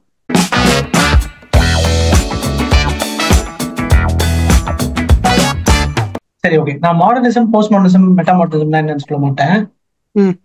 பிலிம்ஸ்ல மாடர்னிசம் எப்படி ரிஃப்ளெக்ட் ஆச்சு, போஸ்ட் மாடர்னிசம் எப்படி ரிஃப்ளெக்ட் ஆச்சு, மெட்டா மாடர்னிசம் எப்படி ரிஃப்ளெக்ட் ஆச்சுன்னு சொல்லலாம். ஆனா கான்செப்ட் வந்து கேள்விப்படுற புதுசா நான் சொல்லும் போதே புரிஞ்சிடும். கிளியரா ஆற மாதிரி அவர் சொல்லிரு. ஷோர். மாடர்னிசம் அப்படின்றது வந்து between first and second world war scientific ப்ராக்ரஸை நோக்கி வந்து எல்லாமே நகர்ந்துட்டு இருந்த டைம். சினிமாவே வந்து ஒரு ரிசல்ட் ஆஃப் சயின்டிபிக் ப்ராக்ரஷன் தான். அப்புறம் பெரிய கனவுகள், பெரிய லட்சியங்கள், பெரிய கண்ட்ரிஸ், பெரிய வார்ஸ், இந்த மாதிரி விஷயங்கள்லாம் நடந்துட்டு இருக்கு. அந்த நேரத்துல வந்து இந்த வார்ஸ் எல்லாத்தையும் வந்து சயின்ஸும் ஹெல்ப் பண்ணுது. வார்ஸ்க்கு மட்டும் இல்ல, லைக் எல்லா அட்வான்ஸ்மெண்ட்ஸுக்கும் சயின்ஸ் வந்து ஒரு கைடா இருக்குல்ல. ஸோ ஒரு பிரைட்டர் ஃபியூச்சர், ஒரு ஃபார்வர்ட் திங்கிங் சொசைட்டியா வந்து இருந்த டைம்ல படங்கள் எப்படி வந்து மாடர்னிஸ்ட் பிலிம்ஸா இருக்கு அப்படின்னா, அதோடைய நரேட்டிவ் ஸ்ட்ரக்சர் எப்படி இருக்குன்னா வந்து ஒரு ஆரோ மாதிரி, லைக் இட் கோஸ் ஃபார்வர்ட். அதாவது பேசிக்லி வந்து தெளிவான ஒரு கருத்து இருக்கும். அதை தெளிவா டைரக்டா வந்து ஆடியன்ஸ் கிட்ட வந்து கன்வே பண்ண ட்ரை பண்ணுவாங்க. எந்த இடத்துலயும் வந்து இது ஒரு பிலிம்னு தெரியாம இருக்கிறதுக்கு எப்படி வந்து இது வந்து எவ்வளவு க்ளோஸ் டு ரியாலிட்டின்னு காட்டுறதுக்கு வந்து எவ்வளவு ப்ரொடெக்டிவ் மெஷர்ஸ் எடுத்துக்கணுமோ அந்த மாதிரி வந்து பிலிம் அணுகுனாங்க. ஓகே, நரேட்டிவ் ஸ்ட்ரக்சரும் வந்து ஸ்ட்ரெயிட்டா இருக்கும். ஓகே, அதுல நிறைய பென்ஸ் இருக்காது, ஃபார்வர்ட் பேக்வர்ட் இருக்காது, நான் லீனியர் போர்ஷன்ஸ் வராது, ரொம்ப லினியரா இருக்கும். ஸ்டோரி டெல்லிங் மெத்தட்ஸும் சரி, அதுல இருக்க கேரக்டர்ஸ் வந்து பயங்கரமான டெஃபினட்டிவ் ஸ்ட்ரக்சர்ஸ்குள்ள இருப்பாங்க. பேசிக்கலி ப்ரொட்டகனிஸ்ட்னு ஒருத்தர் இருப்பான், அவனுக்கு ஒரு மாரல் வேல்யூஸ் ஒன்று இருக்கும். அந்த மாரல் வேல்யூஸ் நல்லதுன்னும் ஆன்டகனிஸ்டோட மாரல் வேல்யூஸ் தப்புன்னும் ரொம்ப எக்ஸ்ட்ரீமா ரெண்டு பேரையும் காமிக்கிறதுக்கு சில சீன்ஸ் வைப்பாங்க, சில டைலாக்ஸ் வைப்பாங்க, சில ஆக்ஷன்ஸ் வந்து காட்டுவாங்க. அவங்க இன்டராக்ஷன்ல வந்து குட் வெர்சஸ் ஈவில்னு கடைசியில குட் ஜெயிக்கிறது அப்படின்றது வந்து ஒரு விஷயமா வந்து மூவ் ஆயிட்டு. இந்த கிளாசிக்கல் ஸ்ட்ரக்சரை பிரேக் பண்றதுக்காக இல்ல பிரேக் பண்ணணும் அப்படின்ட்டு, அண்ட் ஆல்சோ அந்த டைம்ல வந்து மாடர்னிசம் அதோடைய ப்ராமிசஸை வந்து கீப் அப் பண்ணணும். பேசிக்கலி வந்து ஒரு பெட்டர் டுமாரோ வரல, ஒரு பெட்டர் ஃபியூச்சர் வரல, எல்லாருக்கும் போய் சேரல. ரொம்ப டிஃப்ரெண்ட் ஐடியாஸ், அதாவது இந்த மாடர்னிஸ்ட் வியூவுக்கு டிஃப்ரெண்டா இருக்கிற எதையுமே வந்து ஒரு இடம் கிடைக்கல. ஸோ போஸ்ட் மாடர்னிசம் உருவாகுது யூரோப்ல. சினிமாவும் வந்து போஸ்ட் மாடர்னிசம் எப்படி அடாப்ட் பண்ணுதுன்னா, நான் லீனியர் எடிட்டிங், நரேட்டிவ் ஸ்ட்ரக்சர் பார்த்தோன்னா வந்து ஸோ பேசிக்லி ஃபிலிம் மேக்கிங்ல வந்து கீனோ ஃபிஸ்ட் அப்படின்ற ரெண்டு மூவ்மெண்ட்ஸ் இருக்கு. ஓகே, கீனோ ஐ ரெண்டுமே ரஷ்யன் சினிமால தான் வருதுன்னு நான் நினைக்கிறேன். கீனோ ஐ மூவ்மெண்ட் எப்படின்னா வந்து சினிமா வந்து reality as close as possible அப்படியே ரிஃப்ளெக்ட் பண்ணணும். ஓகே, அப்படிதான் படம் இருக்கணும் அப்படின்னு சொல்ற ஒரு குரூப் ஆஃப் இது வந்து கீனோயிஸ்டா, கீனோ KINOEY கீனோ ஐ. ஓ, கீனோ ஐ. ஓகே, என்ன பார்க்குதோ அதை அப்படியே வந்து சினிமா காட்டணும் அப்படிங்கிற மாதிரி. Basically the lens should reflect whatever the lens, அதாவது ஃப்ரேமா இல்ல படமே சினிமாவே ஓகே சினிமாவே அப்படிதான் இருக்கும் அப்படின்றது இது ஒரு ஆர்ட் மூவ்மெண்ட் தான். ஓகே, இன்ட்ரெஸ்டிங்லி கீனோ ஃபிஸ்ட் வந்து அதோட அப்போசிங் குரூப். அவங்க என்ன சொன்னாங்கன்னா, கீனோ ஐயுடைய அந்த விஷயங்கள் எல்லாத்தையும் உடைப்பாங்க. பேசிக்கலி வந்து ஆர்டிஸ்டிக் லைசன்ஸ் எடுக்கலாம், லாஜிக்கை வந்து நீங்க வந்து மதிக்கணும்ன்ற அவசியம் கிடையாது. ஸோ பேசிக்கலி கீனோ ஃபிஸ்ட் அப்படின்றது வந்து கிரியேட்டர் கிட்ட வந்து அதிகமான உண்மையை தான் காட்டணும்னு இல்லை. அவன் நீ மேஜிக்கல் பேசிக்கலி ஓகே மேஜிக்கலான எலிமெண்ட்ஸ் கொண்டு வரலாம், உண்மைக்கு புறமான விஷயங்களை காட்டலாம். அதாவது ஸோ அந்த மாடர்னிஸ்ட் பிலிமோட ஒரு நேர் எதிர் மாதிரி ஒரு போஸ்ட் மாடர்னிஸ்ட் பிலிம்ஸ் வந்துச்சு. அதுல கேரக்டர்ஸோட மாரல்ஸே பார்த்தேன். ஐடியலா இந்த குட் வெர்சஸ் ஈவில்ன்ற மாதிரி செப்பரேஷன் வந்து கம்மியாக ஆரம்பிச்சது. ஓகே, ஸோ குட்னா என்ன ஈவில்னா என்னன்ற விஷயமே வந்து கொஞ்சம் டிஸ்இன்டெகிரேட் ஆகி ஆக்சுவல் ரியாலிட்டியில இருக்கிறத அது ரிஃப்ளெக்ட் பண்ணுது. பேசிக்கலி பீப்புள் எப்படி கிரேயா இருக்காங்களோ அந்த விஷயத்தை தான் அது ரிஃப்ளெக்ட் பண்ண ட்ரை பண்ணுது. ஏன்னா மாடர்னிஸ்ட் பிலிம்ஸ் காமிச்சதெல்லாம் வந்து ஐடியல் ஃபிகர்ஸும் ஒரு என்ன சொல்றது சூப்பர் ஹியூமன் ஆளுங்களையோ இல்ல வந்து இந்த மாதிரி பேசிக்கலி நம்ம ஆளுங்களை பார்க்கவே முடியாது, அந்த மாதிரி இருப்பாங்க. சோ போஸ்ட் மாடர்னிசம் இல்ல, ஆமா கரெக்ட் தான். சோ உள்ள வரும்போதுதான் நமக்கு வந்து விஷயங்களே லைக் தெரியாது. சோ கீனோ ஃபிஸ்ட்ன்றது அந்த கிரியேட்டிவ் ஃப்ரீடம் எக்ஸ்ட்ராவா இருக்குது. இன்ட்ரெஸ்டிங்லி தியாகராஜன் குமார் ராஜோட ப்ரொடக்ஷன் ஹவுஸ் பேரு Tyler Durden and Kino Fist. Productions இருக்கா இல்லையா தெரியல. ஆனா Tyler Durden and Kino Fist அதான் ப்ரொடக்ஷன் ஹவுஸ் பேரே. ஸோ டைலர் டர்டன்ன்றது வந்து நம்ம ஃபைட் கிளப்ல வர பிராட் பிட்டோட கேரக்டர் பேரு. கீனோ ஃபிஸ்ட்ன்றது இந்த ஆர்ட் மூவ்மெண்ட். ஒரு ஆல்டர் ஈகோ மாதிரி தான் இல்ல இருக்கு. இப்ப மாடர்னிஸ்ட் பிலிம்ஸ் சொன்னல, போஸ்ட் மாடர்ன் பிலிம்ஸ் படம் எடுக்க மாட்டேங்கிறாங்க. இதுதான் மேட்ரு. போஸ்ட் மாடர்ன் பிலிம்ஸோட எக்ஸாம்பிள் சொன்னா ஈஸியா புரிஞ்சிடும். போஸ்ட் மாடர்னிசம் என்னன்றதே வந்து புரிஞ்சுக்கிறது கொஞ்சம் ஈஸி ஆயிடும். என்னன்னா நம்ம இப்ப நான் என்ன சொன்னேன், ஃபைட் கிளப் வந்து ஒரு போஸ்ட் மாடர்ன் பிலிம். அதை விட பெரிய ஒரு போஸ்ட் மாடர்ன் பிலிம்னா வந்து பல்ப் ஃபிக்ஷன். பல்ப் ஃபிக்ஷனுடைய நரேட்டிவ் ஸ்ட்ரக்சரும் போஸ்ட் மாடர்ன். ஓகே, லைக் எங்க நடக்குதுன்னு தெரியாது. நம்ம வந்து டிஃப்ரெண்ட் இடத்துல இருந்து கதையை நம்மளா சேர்த்து ஒண்ணு உருவாக்கிக்கணும் மைண்ட்ல. ஒரு பஞ்ச் ஆஃப் கேரக்டர்ஸ் இருப்பாங்க, வேற வேற இடங்கள்ல வேற வேற நேரங்கள்ல வேற வேற விஷயங்கள் நடக்கும். அதை நம்ம வந்து ஒரு படமா நம்ம அதை எப்படி எடுத்துக்கிறோம் அப்படின்றதா இருக்கு. ஸோ மாடர்னிசம் வந்து எப்படின்னா கிளியரான ஒரு விஷயத்த வந்து இதுதான் நீ பார்க்கணும், இதுதான் நீ கேட்கணும்ன்றத நமக்கு கம்யூனிகேட் பண்ணணும். போஸ்ட் மாடர்னிசம் இன் சினிமா வந்து என்ன பண்ணும்னா, so basically building suspension of டிஸ்பிலீஃப்னு ஒன்று இருக்கு.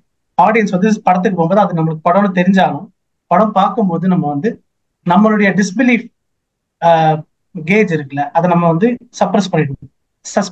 Suspension of disbelief. இந்த சஸ்பென்ஷன் ஆஃப் டிஸ்பிலீஃபையே டெஸ்ட் பண்ற அளவுக்கு தான் போஸ்ட் மாடர்ன் ஃபிலிம்ஸ் இருக்கு.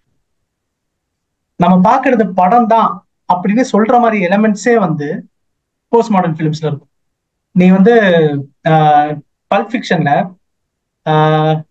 இல்ல, இன்னொரு குவென்டின் டாரன்டினோ ஃபிலிம் ரெசர்வாயர் டாக்ஸ்னு ஒரு ஃபிலிம் இருக்கு. அதுல வந்து மில்லன் மான்ரோ பத்தி பயங்கரமா ஒரு பெரிய ரவுண்ட் டேபிள் டிஸ்கஷன் ஒன்று போயிட்டு இருக்கும். ஒரு 9 பேரோ 10 பேரோ அந்த கேரக்டர்ஸ் எல்லாமே உட்காந்து பேசிட்டு இருப்பான். ஸோ ஒரு பாப்புலர் கல்ச்சர்ல இருக்கிற ஒரு ஆர்டிஸ்டோ யாரோ ஒருத்தங்க அவங்கள பத்தி ஒரு படமே வந்து படத்திலேயே வந்து ஒரு டிஸ்கஷன் நடக்குது. அது ஒரு படம் நமக்கு தெரியும், படத்துக்குள்ளேயே வந்து ஆர்ட்ல நடக்கிற இல்லை அதை சம்மந்தப்பட்ட ஒரு பாப்புலர் கல்ச்சர் பத்தி ஒரு விஷயத்த வந்து அவங்களே டிஸ்கஸ் பண்ணும்போது மாடர்னிஸ்ட் ஃபிலிம்ஸ்ல நம்ம இதை ரொம்ப ரொம்ப கம்மியா தான் பார்க்க முடியும். அதாவது இது ஒரு படம் தானே நமக்கு ஃபீல் பண்ண வைக்காத அளவுக்கு வந்து பார்த்துக்கிட்டாங்க. இதுல வந்து நம்ம சஸ்பென்ஷன் ஆஃப் டிஸ்பிலீஃப் இருக்குல்ல, நம்ம வந்து இது ஒரு படம் அப்படின்னு தெரிஞ்சாலும் டிஸ்பிலீஃப் வந்து கம்மி பண்றத டெஸ்ட் பண்ற அளவுக்கு இருக்கும். நமக்கு வந்து இது ஒரு படம் தான் சொல்ற மாதிரியே சில விஷயங்கள் அதுல இருக்கும். ஆனா we still follow through it. அதேதான் போஸ்ட் மாடர்னிசம்ல வந்து கேரக்டர்ஸும் வந்து அப்படிதான் டிசைன் பண்ண போறோம், அவங்களோட மொராலிட்டியும் அப்படிதான் டிசைன் பண்ண போறோம்.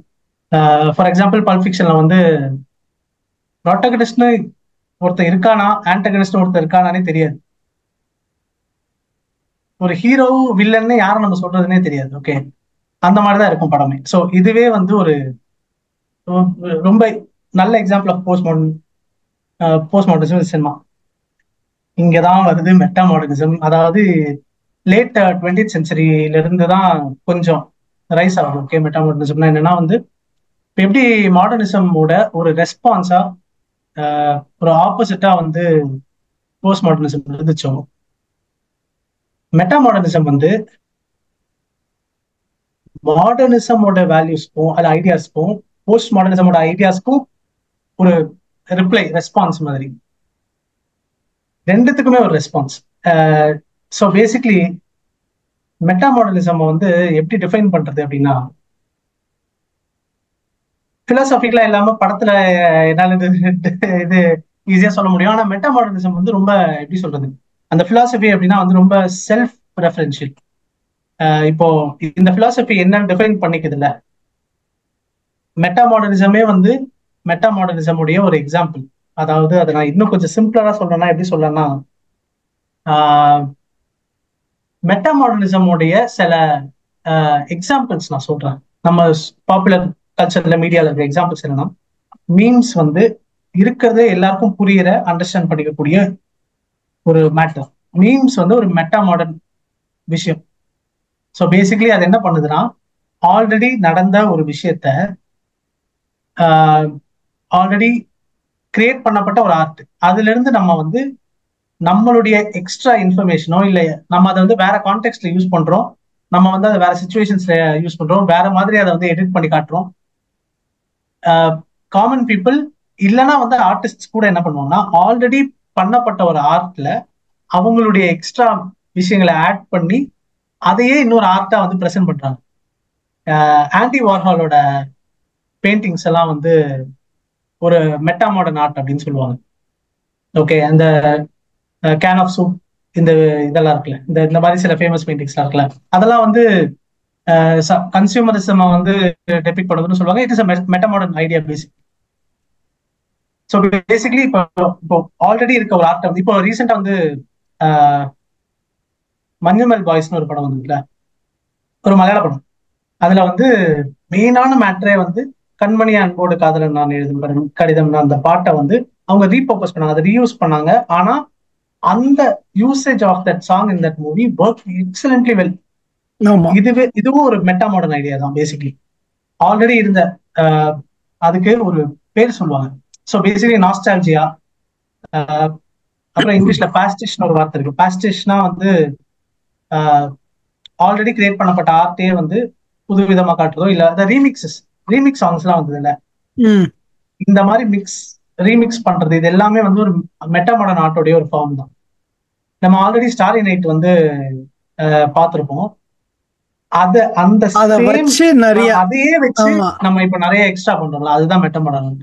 இது வந்து one of the ways of showing meta மாடர்னா என்னன்னு காட்டுறதுக்கு ஒரு எக்ஸாம்பிள் தான் மீம்ஸோ ரீமிக்ஸஸ் இதெல்லாம். But philosophically meta modernism is a response to மாடர்னிசமோட பிலோசாபிக்கல் ஐடியாஸும் போஸ்ட் மாடர்னிசமோட பிலோசாபிக்கல் ஐடியாஸ் ரெண்டுத்துக்கும் அப்போஸ் பண்ணி, இல்லைன்னா வந்து ரெண்டுத்துடைய சில விஷயங்களை எடுத்து அதை ரீமிக்ஸ் பண்ணி அதை ஒரு மீமா மாத்தி திருப்பி காட்டுறது தான் வந்து மெட்டா மாடர்னிசமுடைய ஒரு பழக்க வழக்கங்கள். அது இன்னும் எக்ஸாக்டா டிஃபைன் பண்ற ஒரு டெஃபினிட்டிவ் ஸ்ட்ரக்சருக்குள்ள அது வரல. அதுவே மெட்டா மாடர்னிசமுடைய ஒரு நேச்சர் தான். அதை பண்ண முடியாது கிட்டத்தட்ட ஆல்மோஸ்ட்.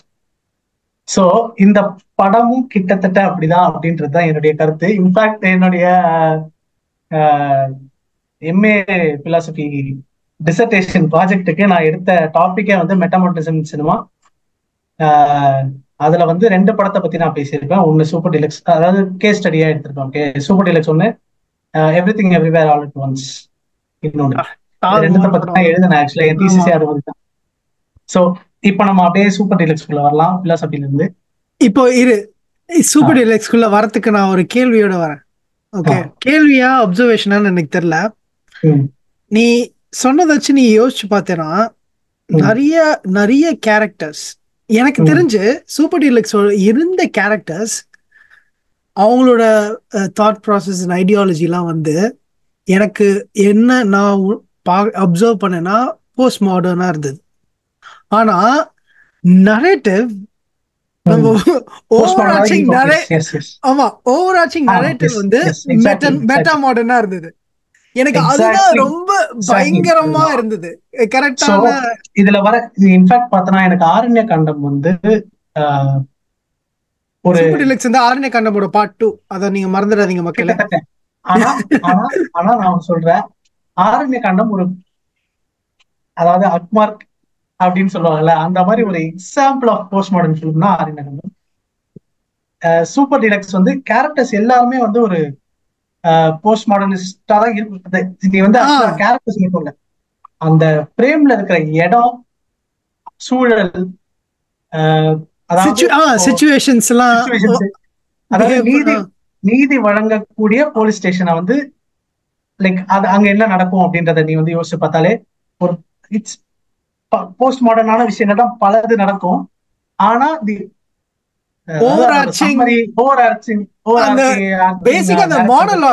அந்த மோனோலாக் இருக்குல்ல, அது எல்லாம் சம்மரைஸ் ஆகும்ல.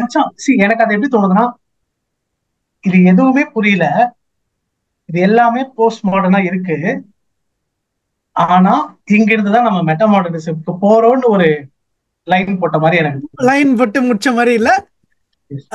அதுதான் எனக்கு அதான் நீ வந்து போஸ்ட் அது நீ இந்த டெசர்டேஷன் பத்தி நீ சொல்லும் போது இவன் மெட்டா மாடர்னிசம் ஓகே இது வந்து எல்லாமே போஸ்ட் மாடர்னா தானே இருக்கு அப்படின்னு நான் யோசிச்சேன். ஓகே, ஆனா எனக்கு வந்து ஓகே ஓவராச்சிங் ஸ்ட்ரக்சர் வந்து மெட்டா மாடர்னா தான் இருக்கு அப்படின்றது எனக்கு புரிய வந்துச்சு. அதுக்கப்புறம் ஓகே, இப்போ இந்த அதாவது சில கிளைமேக்ஸ் வந்து சோகமா முடியற இல்ல வந்து இந்த மாதிரி கேட்டிக்கா இருக்கிற சில படங்கள்ல வந்து பார்த்தோன்னா யூஸ்வலி வந்து ரொம்ப பாரமான ஒரு வெயிட் ஹெவியான ஒரு எடுத்துக்கிறதுக்கு ரொம்ப கஷ்டமான ஒரு கிளைமேக்ஸ்ல வந்து முடியும் சில நேரங்கள். ஓகே, போஸ்ட் மாடர்ன் கேரக்டர்ஸ் இப்ப போஸ்ட் மாடர்னிசம் வந்து கேரக்டர்ஸோட மொராலிட்டியில மட்டும் இல்ல, படத்தை பிரசன்ட் பண்ற மேக்கிங் வந்து அந்த விதங்கள்லயே இருக்கு. ஓகே, லைக் ஸ்டோரி டெல்லிங் நரேட்டிவே வந்து டிஃப்ரெண்டா இருக்கும், வேற வேற மாதிரி இருக்கும், டெக்னிக்ஸ் எல்லாம் டிஃப்ரெண்டா இருக்கும். ஸோ பேசிக்லி இந்த படம் வந்து through out and out through out அதை பார்க்கும்போதே வந்து கேரக்டர்ஸ்ல இருந்து ஸ்டோரி டெல்லிங் இருந்து எல்லாமே போஸ்ட் மாடர்ன் ஸ்டைல தான் இருக்கும். இன்ஃபேக்ட் இந்த படத்துல இருக்கிற சூழல் எப்படின்னா, இப்ப நீச்சே சொன்ன காட் இஸ் டெட் சிச்சுவேஷன் இருக்குல்ல, God is dead in Super Deluxe universe, God is dead அப்படின்றத என்னுடைய ஒரு நான் அனலைஸ் பண்ணும்போது அப்படிதான் எனக்கு தோணுது. இந்த யூனிவர்ஸ் வந்து காட் இஸ் டெட். ஆனா மிஷ்கின் கேக்குற மாதிரி ஒண்ணு கேக்குறேன்.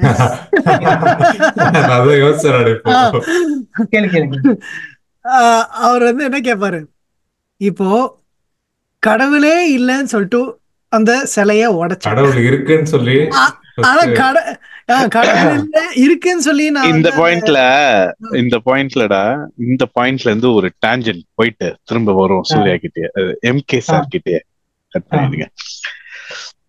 இந்த படத்துல ஒரு விஷயம் அந்த திரும்ப வந்துருவோம் நீ போன டாபிக். இந்த டியூவாலிட்டின்ற கான்செப்ட எங்க சொல்லலாம், ஓகேவா, சொல்லி கொடுக்கலாம், ஓகேவா, அத பத்தி எழுதலாம்.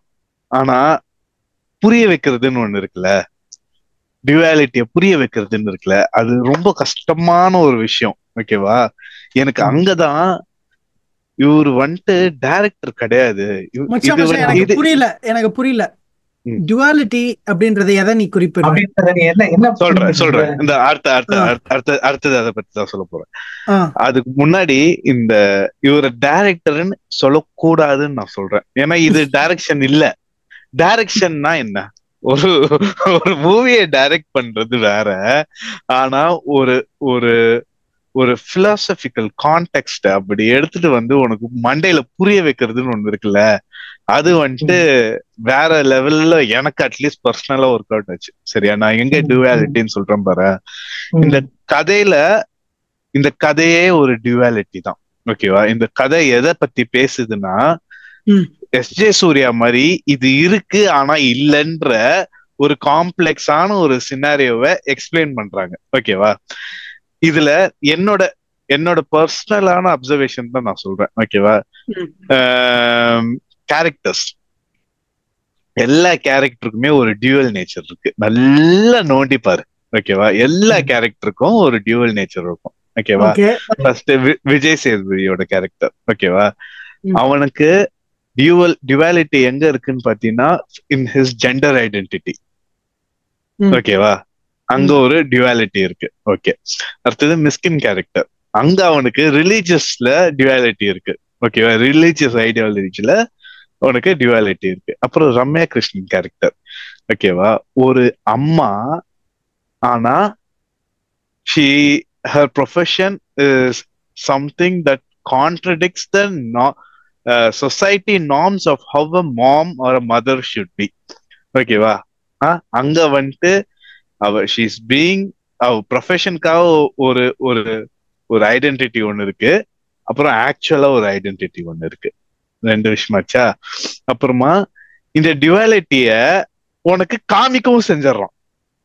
அதாவது பிலாசபிக்கலா பேசுறது ஒண்ணு, டைலாக்ஸ்ல வைக்கிறது ஒண்ணு, கேரக்டர்ல வைக்கிறது ஒண்ணு, விஷுவலா, அதாவது இது எதுவுமே புரியலப்பா, நான் சரியான ஒரு ஒரு சப் லேயர்ல தான் நான் பாக்குறேன், ஒரு மேல் லேயர்ல தான் நான் பாக்குறேன் அப்படின்னா கடைசியா விஷுவலாவும் உனக்கு காமிச்சிடுறான். எங்கன்னா அந்த காஜி கேரக்டர் பிரிப்பான் தெரியுமா,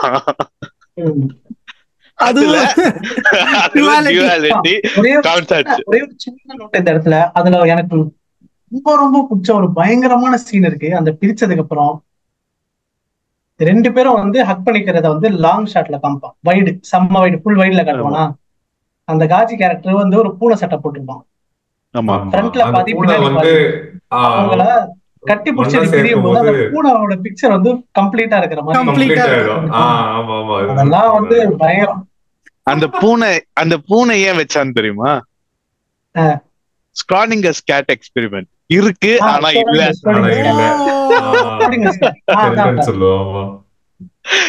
சரியா? இது பிரிக்கும் போது கேப்பான் பாத்தியா, எப்படி முதல் செல் ரெண்டா பிரியுதுல, அதே கான்செப்ட் அப்படின்னு சொல்லிட்டு முடிச்சிருவான். இதுல எது நானும் கேட்பான், இதுல எது எங்க காட்சி அப்படின்னு அவன் ஃப்ரெண்டு கேட்பான்.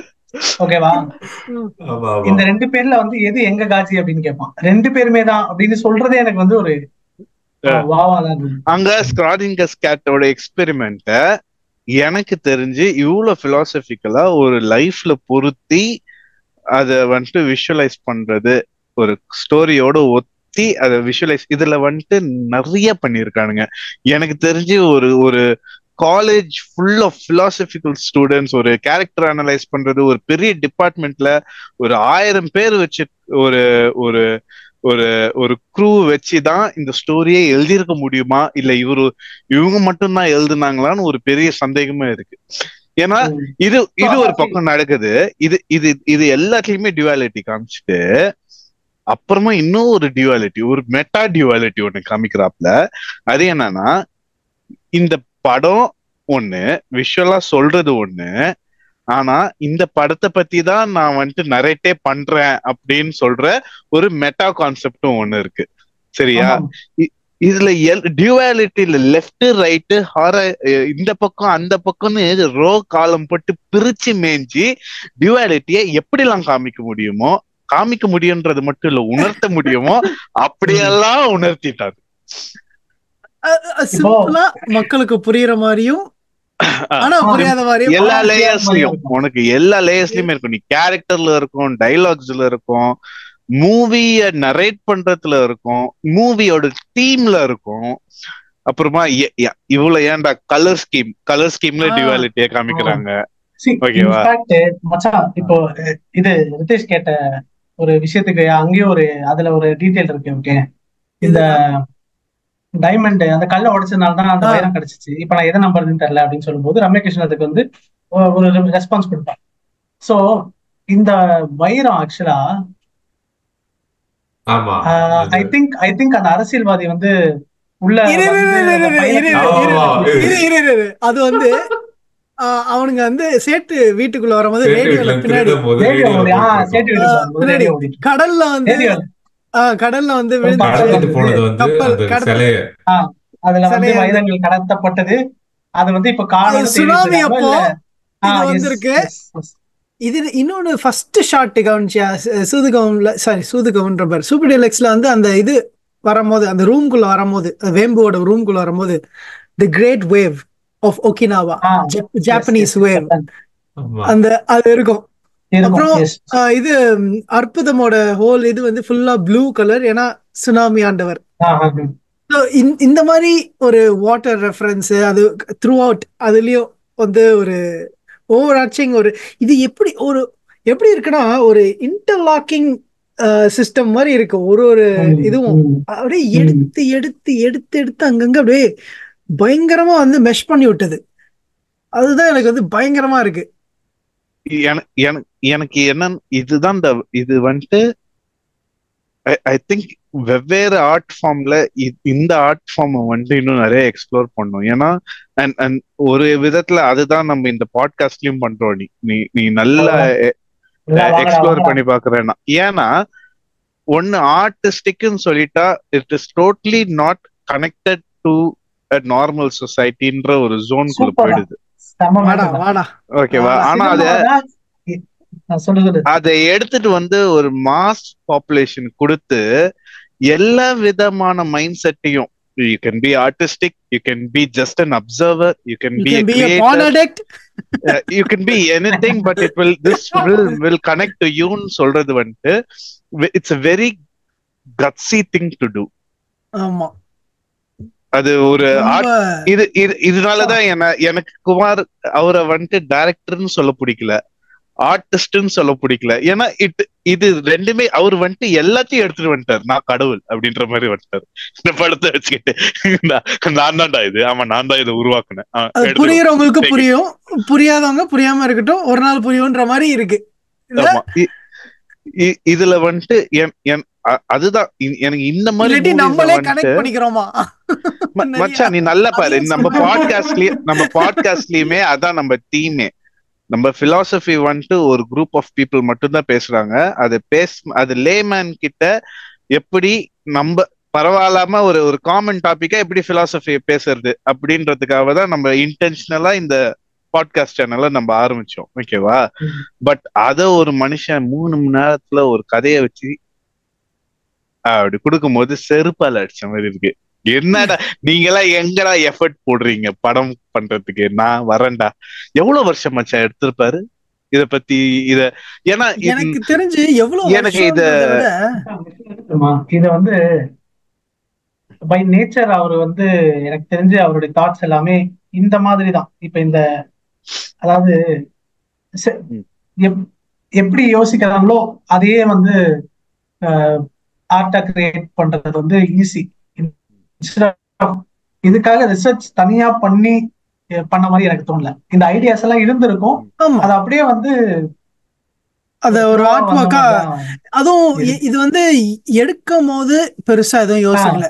இது எடுக்கிறதுக்கு முன்னாடியே யோசிச்சாச்சு. எடுக்கிறதுக்கு முன்னாடியே கிளியரா என்னென்ன பண்ணணும்ன்றது முடிவு பண்ணியாச்சு. ஏன்னா அப்படி பண்ணலன்னா இந்த அளவுக்கு டீட்டெயிலிங் வந்து மெஸ்ஸி ஆயிடும். ஏன்னா கொடுக்க முடியாது. வந்து என்னன்னா இப்போ ரீசெண்டா அதான் இன்டர்வியூ ஒன்று பார்த்தேன் நான். அவர் விஜய் சேதுபதி வந்து கேட்பாரு, இப்போ நீங்க ஷார்ட்ஸ் எல்லாம் வந்து எடுக்கிறீங்க, என்ன வச்சு எடுத்தீங்க? அவர் வந்து ஒரு ஷார்ட் வந்து அந்த பீடா வாங்கிட்டு வாயில போட்டுட்டு நடந்து போவார்ல, அந்த ஷார்ட் வந்து ஆக்சுவலா வந்து 60 டேக் எடுத்தாங்க விஜய் சேதுபதி. 60 to 80 டேக் எடுத்தாங்கன்னா 3 நாளா எடுத்துருக்காங்க. சரியா?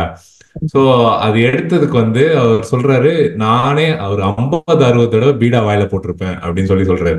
சோ அவர் கேட்கும் போது என்னன்னா அதோட இதையும் சொன்னாரு. அப்பதான் he identified how to be a female அப்படின்னாரு. ஆமா ஆமா ஆமா ஆமா.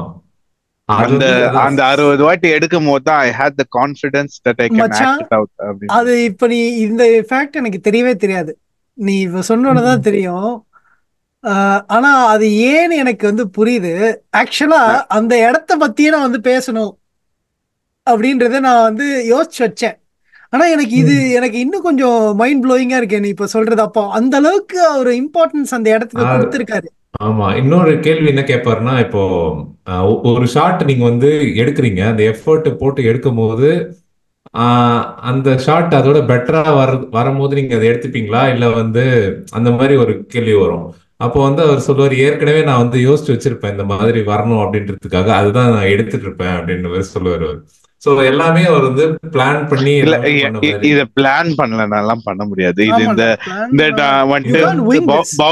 நான் பவுண்டட் ஸ்கிரிப்ட் எல்லாம் பண்ண மாட்டேன், நான் நேச்சுரலா அங்க வந்து அப்படியே என்ன நடக்குதோ வச்சு பண்ணுவேன்னு சொல்ற ஒரு சில டைரக்டர்ஸால என்னன்னா you can add a lot of details. பேக்ரவுண்ட்ல வந்துட்டு நீ வந்துட்டு கதைக்கு ஏத்த மாதிரி ஒரு கேலண்டர் வைக்கலாம், டினோட் பண்ணி. இல்லைன்னா அந்த காலத்துல வந்துட்டு நாங்க டீடைல்ஸ் காமிக்கிறோம்னு சொல்லிட்டு அந்த காலத்துல எந்த கவர்மெண்ட் இருந்துச்சு அவங்களோட போஸ்டரை நீ வால்ல வைக்கலாம். இந்த மாதிரி டீடைல்ஸ் வைக்க முடியுமா ஒழிஞ்சு இவ்வளோ ஆர்கானிக்கா நான் பிலாசபிக்கலா டிஃப்ரெண்ட் லேயர்ஸ் பியூட்டிஃபுல்லா ஒரு துணி மாதிரி வந்துட்டு பண்ணவே முடியாதுடா. இது இல்லைன்னா எல்லாம் வைக்கணும்னு ஒரு டிபார்ட்மெண்ட் வந்து வேலை செஞ்சிருக்கு, ஆர்ட்ஸ் டிபார்ட்மெண்ட் வந்துட்டு வேலை செஞ்சிருக்கு, அப்படிதான் இருக்கும். அது வந்துட்டு ஒரு படம் மாதிரி இருக்காது. ஓகே, ஆர்ட்ஸ் டிபார்ட்மெண்ட் செமையா வேலை செஞ்சிருக்காங்க, கரெக்டா டைம்ல எனக்கு ஏத்த மாதிரி செட்டு போட்டிருக்காங்க, அவ்வளவுதான் இருக்குமோ ஒழிஞ்சு அது ஒரு கதையோட ஒர்க் ஆகணும் அப்படின்னா எனக்கு தெரிஞ்சு அவங்க எவ்வளோ வாட்டி இதை டிஸ்கஸ் பண்ணியிருப்பாங்க, ஷார்ட் பை ஷார்ட் இதை எவ்வளோ வாட்டி டிஸ்கஸ் பண்ணிருப்பாங்க. இல்லைன்னா எப்படி எல்லாத்தையும் கனெக்ட் பண்ண முடியும்? மச்சான் இவ்வளவு கனெக்ட் பண்றது என்னால ப்ராசஸ் பண்ண முடியல. அவங்களோட வே ஆஃப் வொர்க்கிங் பண்ணுவாங்க. ஆனா இது வந்து கனெக்ஷனோட சேர்த்து இன்னும் நிறைய இருந்தது. இது வந்து நான் சொல்றது சீன் டு சீன் கனெக்ஷன் கூட இல்ல, நான் சொல்றது connecting it in many layers. ஆமா, அதான் அது எப்படி பண்ண முடிஞ்சது? இப்போ நான் வந்துட்டு ஒரு விஷயத்த யோசிக்கிறேன் அப்படின்னா ஒரு சின்ன விஷயத்த நம்மளால பேப்பர்ல எழுத முடியும், ஓகேவா? பட் இவ்வளவு கனெக்ட், அது எங்க ஆரம்பிச்சு எப்படி கனெக்ட் பண்ணாங்க அப்படின்னு ஏதோ ஒரு வீடியோ இருந்துச்சு, இல்ல அவர் ஒரு இன்டர்வியூ கொடுத்தாருன்னா நல்லா இருக்கும் கேட்கறதுக்கு. அவரு கொடுக்கவே மாட்டாரு. கொடுக்க மாட்டாரு. ஆமா, அதுதான் படத்தோட அவங்க எசன்ஸே கூட அதுதான். இருந்த ஏடிஸ் இல்லைன்னா அவங்களோட ஒர்க் பண்ணவங்க யாராச்சும் ரிவீல் பண்ண கூட ரொம்ப இன்ட்ரெஸ்டிங்கா இருக்கும். எனக்கு இந்த மாதிரி யூனிவர்ஸ் கிரியேட் பண்றாங்க பத்தியா, வெஸ்ட் வேர்ல்டா இருக்கட்டும் இல்ல கேம் ஆஃப் த்ரோன்ஸா இருக்கட்டும், இந்த மாதிரி யூனிவர்ஸ் கிரியேட் பண்றவங்களோட மைண்ட வந்துட்டு நான் எக்ஸ்ப்ளோர் பண்ணணும். ஒரு ஆப்பர்ச்சுனிட்டி இருந்துச்சுன்னா அவங்களோட ஒர்க் பண்ண முடிஞ்சது அப்படின்னா அவங்க மைண்ட் எக்ஸ்ப்ளோர் பண்ணணும். எப்படி, என்ன தாட் ப்ராசஸ், எங்க ஆரம்பிக்கிறாங்க, எப்படி ஸ்ட்ரக்சர் பண்றாங்க, எப்படி எடுத்துட்டு போறாங்க அது ஆர்கானிக்கா, இல்ல இல்லனா நீ you will be last, you will be overwhelmed. இந்த கான்செப்ட வந்துட்டு ஒரு சாதாரணமா எடுத்து டைரக்ட் பண்ணிட முடியாது.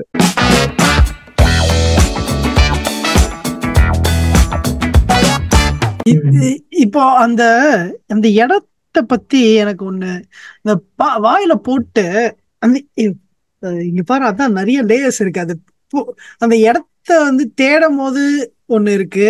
அதுல வந்து ஒரு அதுல வந்து ஃபர்ஸ்ட் பார்ட், அதாவது ஆரண்ய கண்டமோட ஒரு லிங்க்னு ஒண்ணு இருக்கு.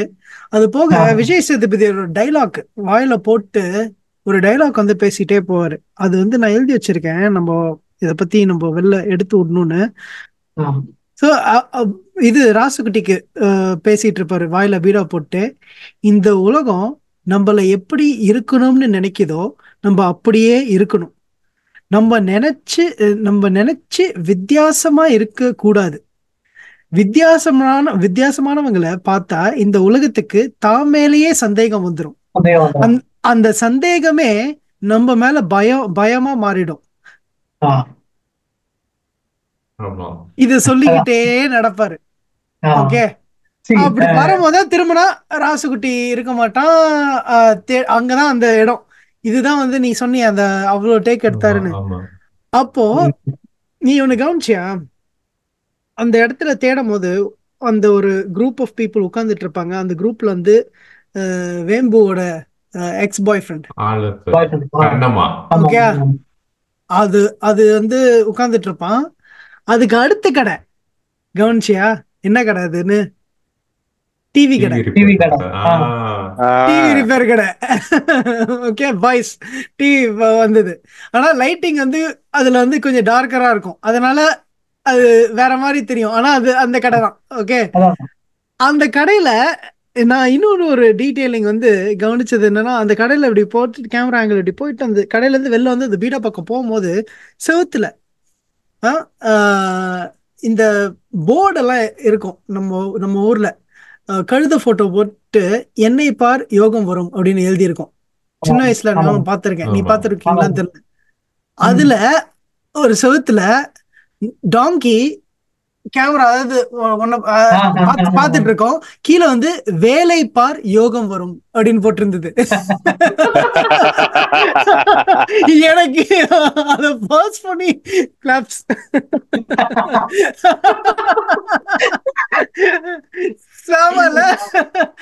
நச்சு பாயிண்ட். அதான் இதெல்லாம் பாரு, ஒரு பஞ்ச் லைன் மாதிரி வைக்கலடா, அப்படியே அசால்ட்டா தூவி அப்படி ரொம்ப இதான் போஸ்ட் மாடர்னிசமோட ஒரு ட்ரைட்ஸ் அப்படின்றது. இல்ல, இது போஸ்ட் மாடர்னிசம்னு சொல்ல மாட்டேன், இது மெட்டா மாடர்னிசம். எப்படி கேக்குறான் பாரு திமிரான். இல்லடா கேட்டேன்டா, இது மெட்டா மாடர்னிசம். டைரக்டா வந்து பிரேக்கிங் தி ஃபோர்த் வால், டைரக்டா சில ஐ திங்க் ஆனி ஹால் படத்துல வந்து என்ன மச்சான் பேர் மறந்துட்டேன். ஆனி ஹால் அந்த மேக்கர் பேர் மறந்துட்டான். ரொம்ப வில்லனமான ஒரு மேக்கர். சரி விட, ஓகே, ஆனி ஹால் வேணாம், நம்ம அதை எடுத்துடலாம். சரி, ஓகே. சோ பேசிக்கலி வந்து braking the fourth wall directly audience கிட்ட வந்து டைரக்டா வந்து படத்துல இருக்கிறவங்களே டைரக்டா ஆடியன்ஸை பத்தி பேசுறது, இந்த மாதிரி விஷயங்களும் மெட்டாமாடர்னிசம் உடைய ஒரு அறிகுறிகள்னு நம்ம சொல்லலாம். அது முடிச்சுட்டு இந்த ரியல் லைஃப் மேஜிக் இவெண்ட்னு ஏன்டா மாறுது? அது ஏன், என்ன மாறுது? அது விஜய் சேதுபதி அப்படி நடக்கும்போது பின்னாடி மேஜிக் இவெண்ட் செவர்ல எழுதியிருக்கோம். அப்படி கிராஸ் ஆனோன்னு ஃப்ரேம்ல ரியல் லைஃப் மேஜிக் இவெண்ட்னு எழுதியிருக்கும். ஏன் அது ஏன் அங்க அதை வச்சிருக்காங்கன்னா அதான் நிஜ வாழ்க்கையில நடக்கிற மேஜிக் ஈவெண்ட்ஸை பத்தி மென்ஷன் பண்ற மாதிரி தான் வச்சிருப்பான். ஏன்னா பல விஷயங்கள் இதுல ரொம்ப அவன் வந்து நான் பிலீவரா பேசுறான். வேற யாராச்சுக்கு சொல்லுங்கடா. வேற எப்படி சொல்றது? சரி நீங்க யாராவது இல்ல சும்மா இல்ல அது அதான் அது எதுக்குன்னு எனக்கு புரியல. அது வந்து அந்த அந்த அங்க ஏதாச்சும் டிரான்சிஷன் நடக்குதா இல்ல ஒரு வேற டிமென்ஷன் மாதிரி காட்டுறாங்களா? ஏன்னா அது ரியல் லைஃப் மேஜிக் இவெண்ட் போட்டிருக்கோம். அப்படியே பின்னாடி பூஜை பண்ணிட்டே ஏதோ வருவாங்க. இப்படியே இந்த சைடு போவான், அந்த சைடு வந்து ரியல் லைஃப் மேஜிக் இவெண்ட்னு மாறி இருக்கும்.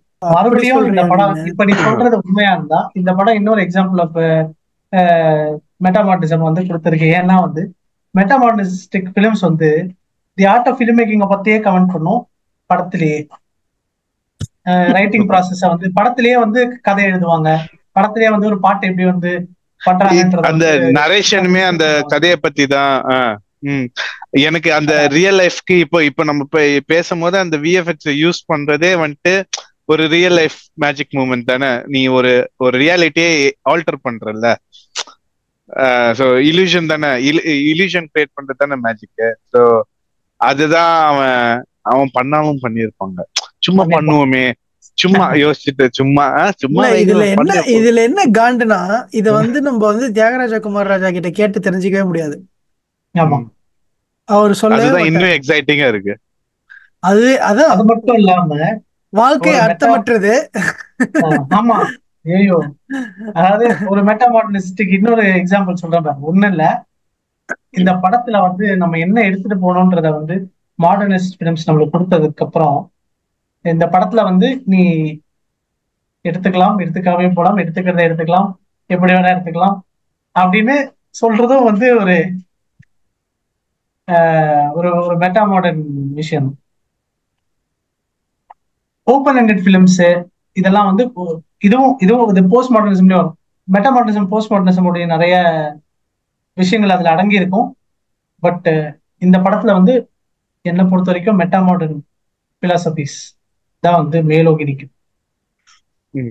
இது நம்ம இப்ப விஜய் சேதுபதியோட கேரக்டர் பேசணும், ஃபஹத் ஃபாசிலோட கேரக்டர் பத்தி பேசணும். எனக்கு கொஞ்சம் சமந்தாவோட கேரக்டரும் காயத்ரியோட கேரக்டரும் அது ரெண்டு கேரக்டருக்கும் உள்ள ஒரு ஒரு ஒரு சிங்க் அண்ட் நான் sink or if you can draw some similarities இந்த ரெண்டு கேரக்டருக்குள்ளேயும் நம்ம கொஞ்சம் ட்ரை பண்ணலாமா? நீ ஆரம்பிங்க. உங்களுக்கு என்ன தோணுது? இல்ல, எனக்கு அப்சர்வேஷன்ஸ் கிடையாது. எனக்கு வந்துட்டு இன்ட்ரெஸ்டிங்கா இருக்கு. இப்போ எதை வச்சிருப்பாங்களே, கண்டிப்பா வச்சிருப்பாங்க அப்படின்ற மாதிரி தோணுது. ஏன் அப்படின்னா இப்போ இவங்க காயத்ரி அவங்க கேரக்டருக்கு வந்து பாத்தீங்கன்னா அவங்க ஹஸ்பண்ட் வந்துட்டு ஒரு இஷ்யூவா இருக்காங்க.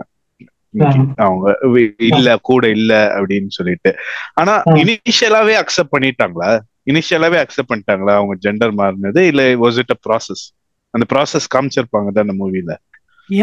எனக்கு தெரிஞ்சு it was a shock, but all the Raskutti சொல்ற மாதிரி நீ யாரா வேணாலும் இருந்துட்டு போ, எங்க கூட இல்ல அது ஓகே. ஆனா நான் என்ன கேக்குறேன்னா, காயத்ரியோட கேரக்டருக்கு இனிஷியலா அக்செப்டன்ஸ் வந்துருச்சா that her husband has changed gender அப்படின்றது வந்துருச்சா?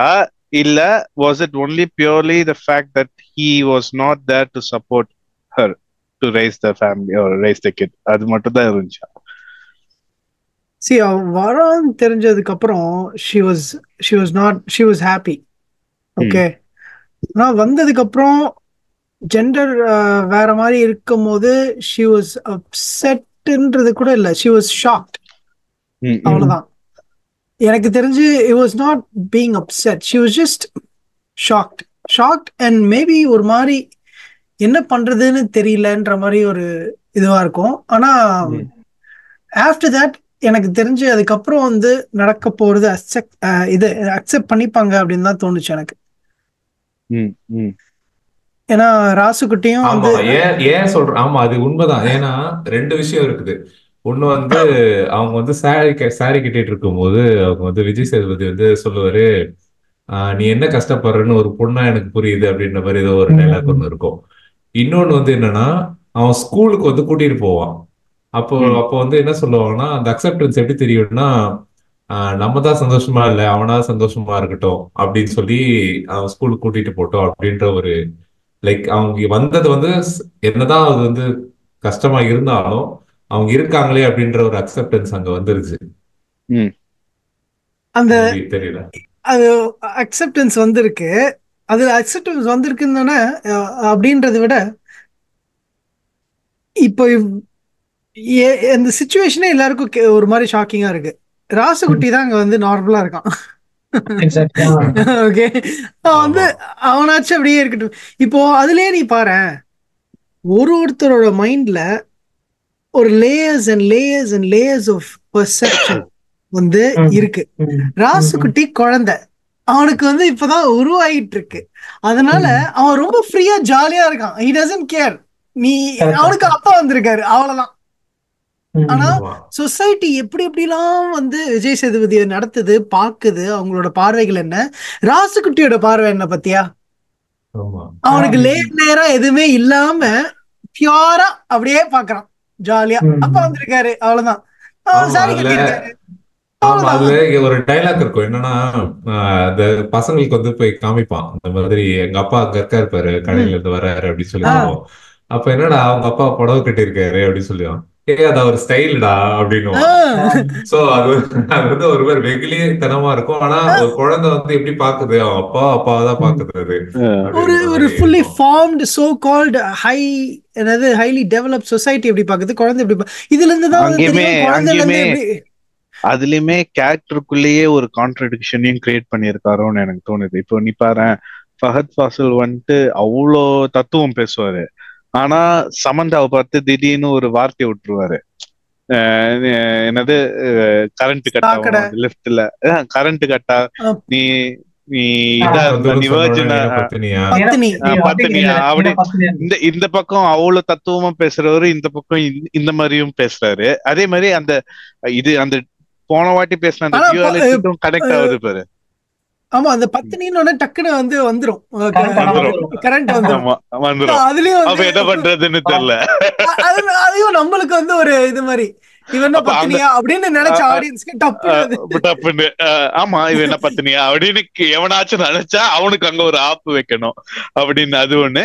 அது அப்படியே நீ அந்த அற்புதமோட அந்த டைமண்ட் சீனுக்கும் நீ இதை கனெக்ட் பண்ணிக்கணும்.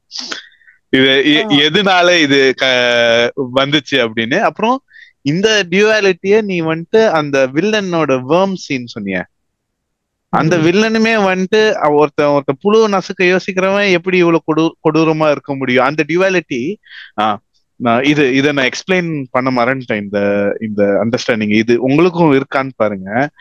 அந்த ஏலியனுக்கு நிறைய அர்த்தங்கள் இருக்கு, ஓகேவா? நிறைய அர்த்தங்கள் இருக்கு, ஓகேவா? ஆனா எனக்கு வந்துட்டு ஒரு அர்த்தம் பட்டுச்சு. அது நீங்களும் கண்டிப்பா யாரோ யோசிச்சிருப்பீங்க. அதை பத்தி நீங்களும் சொல்லுங்க. ஏலியன்னா என்ன? இல்ல ஒரு ரொம்ப ஜென்ரலா ஒரு 10 வயசு குழந்தைக்கு சொல்லணும் ஏலியன்னா என்ன அப்படின்னு. வேற பிளானட்ல இருந்து வந்து ஒரு பீயிங்.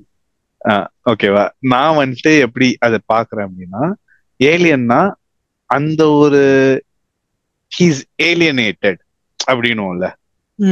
இஸ் ஏலியனேட்டட் அப்படின்னா அவன் அந்த ஒரு கான்செப்டோ அந்த ஒரு ஸ்பீஷியஸ பத்தியும் நம்மளுக்கு அவ்வளவா தெரியல. அததான் ஏலியன் அப்படின்றானா? இந்த படம் பேசுறதே அத பத்தி தானே. Concepts which are alienated to us. இப்போ அந்த ஷில்பாவோட கேரக்டர் எடுத்துக்கோ, ஓகேவா? ஏன் ஒரு சொசைட்டி ஒரு டிரான்ஸ் விமனை ஒழுங்கா, ஒரு டிரான்ஸ்ஜெண்டரை ஏன் ஒழுங்கா பார்க்க மாட்டேங்கிறாங்க? ஏன்னா the concept is alienated to them.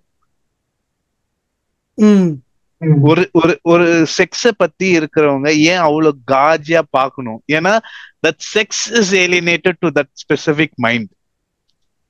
அது என்ன, அது அந்த கான்செப்ட் பீயிங் ஏலியனேட்டட மெட்டபரிக்கலா ஏலியனாவும் காமிச்சிருக்காதுதான் எனக்கு. அதுவும் காஜ் வந்து கேவலமான ஒரு தாபுவா, ஒரு மாதிரி ஒரு கெட்ட விஷயமா ஏன் பாக்குறாங்க, கேவலமான விஷயம் அப்படின்றதுக்கு. ஆனா ஏலியன் அதை பார்த்துட்டு உன் மனசு ரொம்ப அழகா இருக்கு அப்படின்னு நினைக்கும். இதுல ஒரு இதுலதான் எனக்கு வந்துட்டு ஐ cannot agree that this was done by a human because the connections is in டேய் the டேய் நீ connection. என்னடா let me கொண்டு வர பாட்காஸ்டுக்கு the connection is so damn ஒரு எப்படி ஒரு வெல் கனெக்டட் மூவின்னு நான் சொல்லுவேன். ஏன்னா இதுலயும் ஒரு டியூவாலிட்டி இருக்கு. Alien is speaking about concepts which are alienated to humans. ஆமா, it is actually commenting in the movie. ஏலியனே ஒரு ஹியூமனுக்கு ஏலியனேட் ஆன ஒரு கான்செப்ட பத்தி பேசுது படத்துல. அது ஏலியனே வச்சு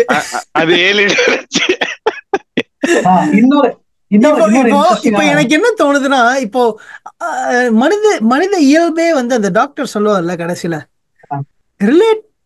ரிலேஷனே இல்லாத சில விஷயங்களை ரிலேட் பண்ணி பாக்குறது மனித இயல்பு. இப்போ அதுதான் நம்மளும் பண்ணிட்டு இருக்கோம். நம்மளே கலாச்சும் இருக்காங்க. ஓகே, இதை நம்ம எப்படி புரிஞ்சுக்கிட்டாலுமே அந்த கடைசி மோனோலாக்ல வந்து நம்ம ஃபிட் ஆயிடுவோம். அன்ரிலேட்டட் விஷயத்த சேர்த்து வச்சு பாக்குறாங்க அப்படின்னு. ஆனா அத வந்து அவர் வந்து சொல்லாதே வந்து அவரு அது சொன்னா அது வந்து அது அப்படிதான் லிங்க் நம்ம பார்ப்போம். அப்படி இல்லாட்டி எப்படி எப்படியோ பார்ப்போம். அதை பாக்குறதே வந்து அதை பாக்குறத பத்தி தான் அவர் சொல்லியிருக்காருன்றதுதான் எனக்கு இன்னும் வந்து ஆர்ட் இஸ் ஸ்டில் எக்ஸ்டெண்டிங்ன்ற மாதிரி இருக்கு.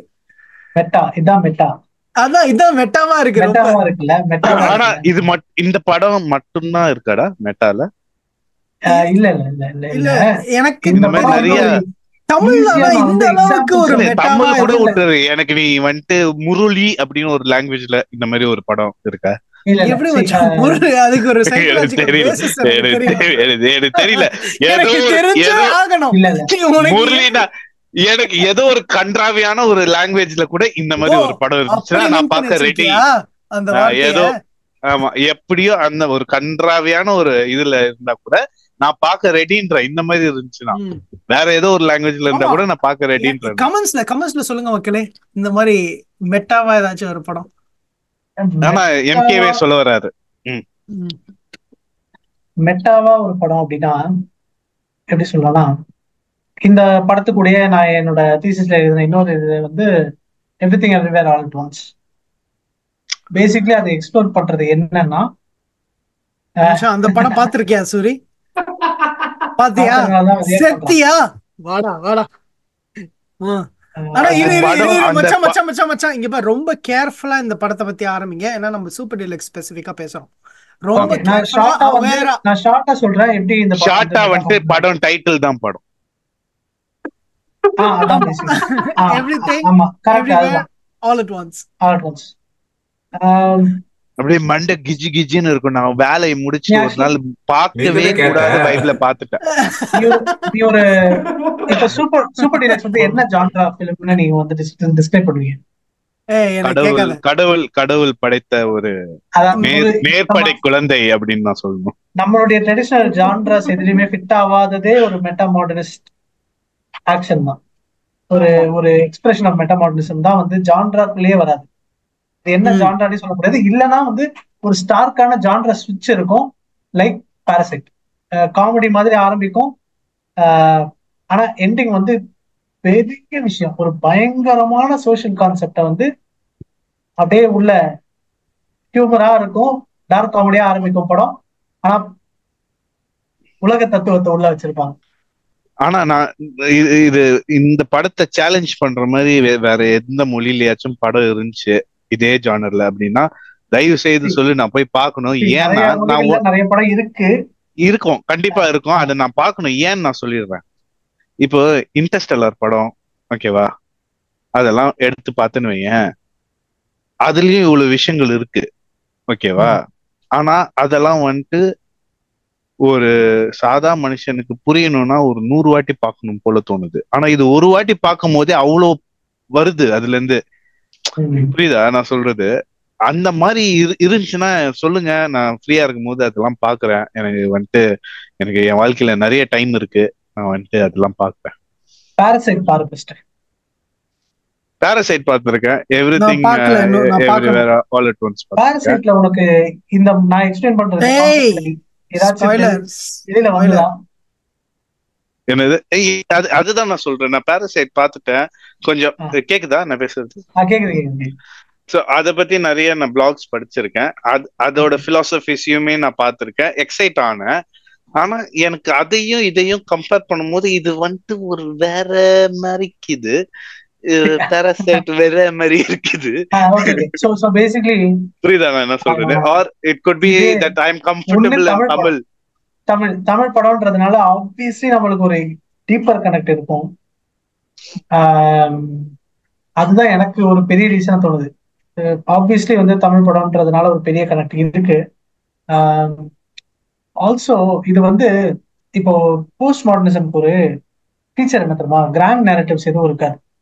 முன்னாடி இருந்தது வந்து கிராண்ட் நேரட்டிவ்ஸ், அதாவது ஒரு எல்லாத்தையும் கவர் பண்ற ஒரு பர்டிகுலர் ஐடியா, எல்லாத்தையும் என்கம்பஸ் பண்ற மாதிரி ஒரு சிங்கிள் எக்ஸ்பிளனேஷன் அப்படின்றது மாடர்னிசம் உடைய ஒரு ஃபீச்சர். எல்லா விஷயங்களுக்கும் ஒரு பெரிய எக்ஸ்பிளனேஷன் இருக்கும், அது கீழே சின்ன சின்ன விஷயங்களை வந்து பொருத்திடுவாங்க. பட் போஸ்ட் மாடர்னிசமோட ஒரு ஃபீச்சர் என்னன்னா, கிராண்ட் நெரட்டிவ்ஸே இல்லை, எந்த கிராண்ட் நெரட்டிவ்ஸும் செட் ஆகாது எதுக்கும். மல்டிபிள் நெரட்டிவ்ஸ் இருக்கு, மல்டிபிள் நெரட்டிவ்ஸ் மல்டிபிள் சிச்சுவேஷன்ஸ்க்கு ஏற்ற மாதிரி ஏறும் இறங்கும் இருக்கும் இல்லாம இருக்கும். பட் எல்லாத்தையும் கவர் பண்ற ஒரு கிராண்ட் நெரட்டிவ்னு ஒண்ணு இந்த உலகத்துல அப்படி ஒரு கான்செப்ட் கிடையாது. அப்படி அசியூம் பண்ணிக்கிறது தப்புன்னு சொல்றது போஸ்ட் மாடர்னிசம். மெட்டா மாடர்னிசம் வந்து போஸ்ட் மாடர்னிசம் கிட்ட இருந்து அதை எடுத்துக்கிச்சு, பேசிக்கலி அதை அடாப்ட் பண்ணி தான் வந்து அதுக்கு மேல ஒரு இப்போ இந்த படத்துல பார்த்தோன்னா ஒரு கிராண்ட் நெரட்டிவ்னு ஒண்ணு இல்லை, எதுவும் நெரட்டிவே இல்லை. ஆக்சுவலா பேசிக்கலி என்ன சொல்ல வரானா, எது வேணா எப்படி வேணா கொஞ்சம், அதாவது நியலிசம்க்கு ரொம்ப பக்கத்துல போற மாதிரி இருக்கும்.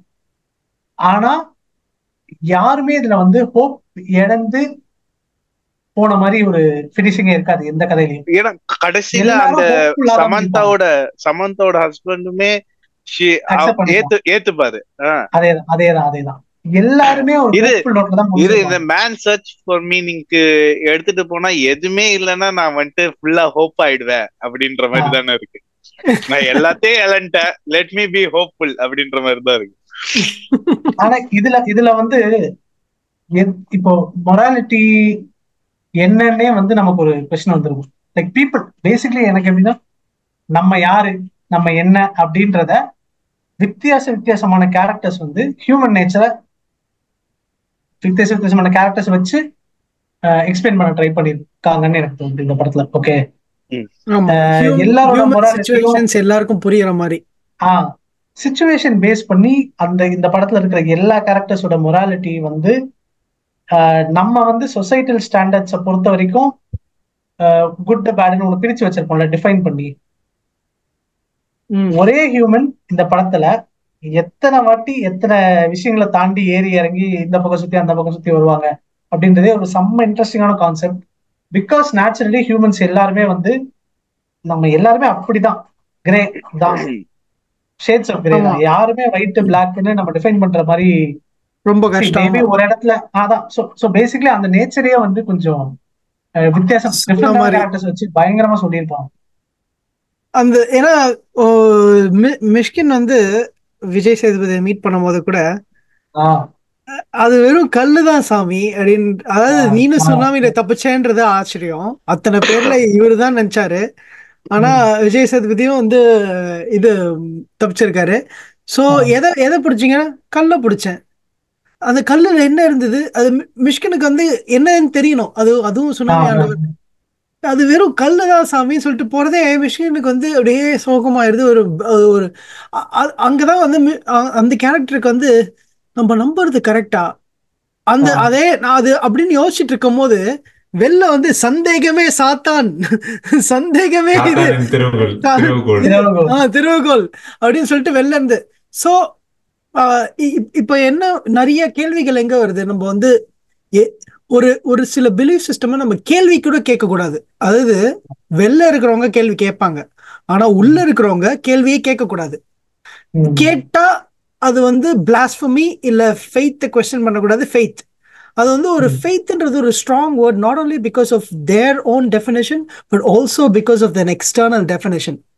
ஏன்னா அது வந்து ஃபெய்த் வந்து நல்லாவும் நம்ம எடுத்துக்கலாம், அத மோசமா ஒரு வெப்பனாவும் யூஸ் பண்ணலாம். சோ அதை நம்ம எப்படி பாக்குறோன்றதுலயும் இருக்கு.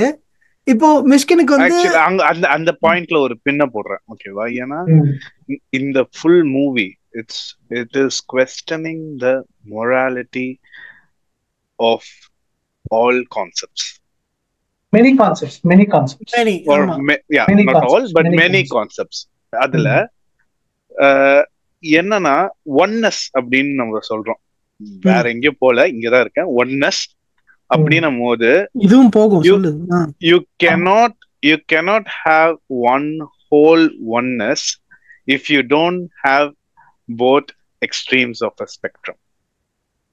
ஆமா. அதாவது Extreme அதாவது நடுவுல இருக்கிற எல்லாமே கலந்து இருக்கும். ஆமா, இது கான்செப்டா, இது கான்செப்டுக்கு பொருந்தும். நான் என்ன சொல்ல வரேன் அப்படின்னா, ஒன் அப்படின்றது வந்துட்டு it will not be one if it is not touching both the extremes. இதை வந்துட்டு நீ ஒரு கான்செப்டுக்கு போட்டுக்கலாம், ஒரு பிலாசபிக்கு போட்டுக்கலாம், ஒரு டைலாக்குக்கு போட்டுக்கலாம், ஒரு கேரக்டருக்கு போட்டுக்கலாம். யூனோ, இதை நீ எதுல வேணாலும் போடலாம். Intentionally the line between good and bad has been blurred in this movie.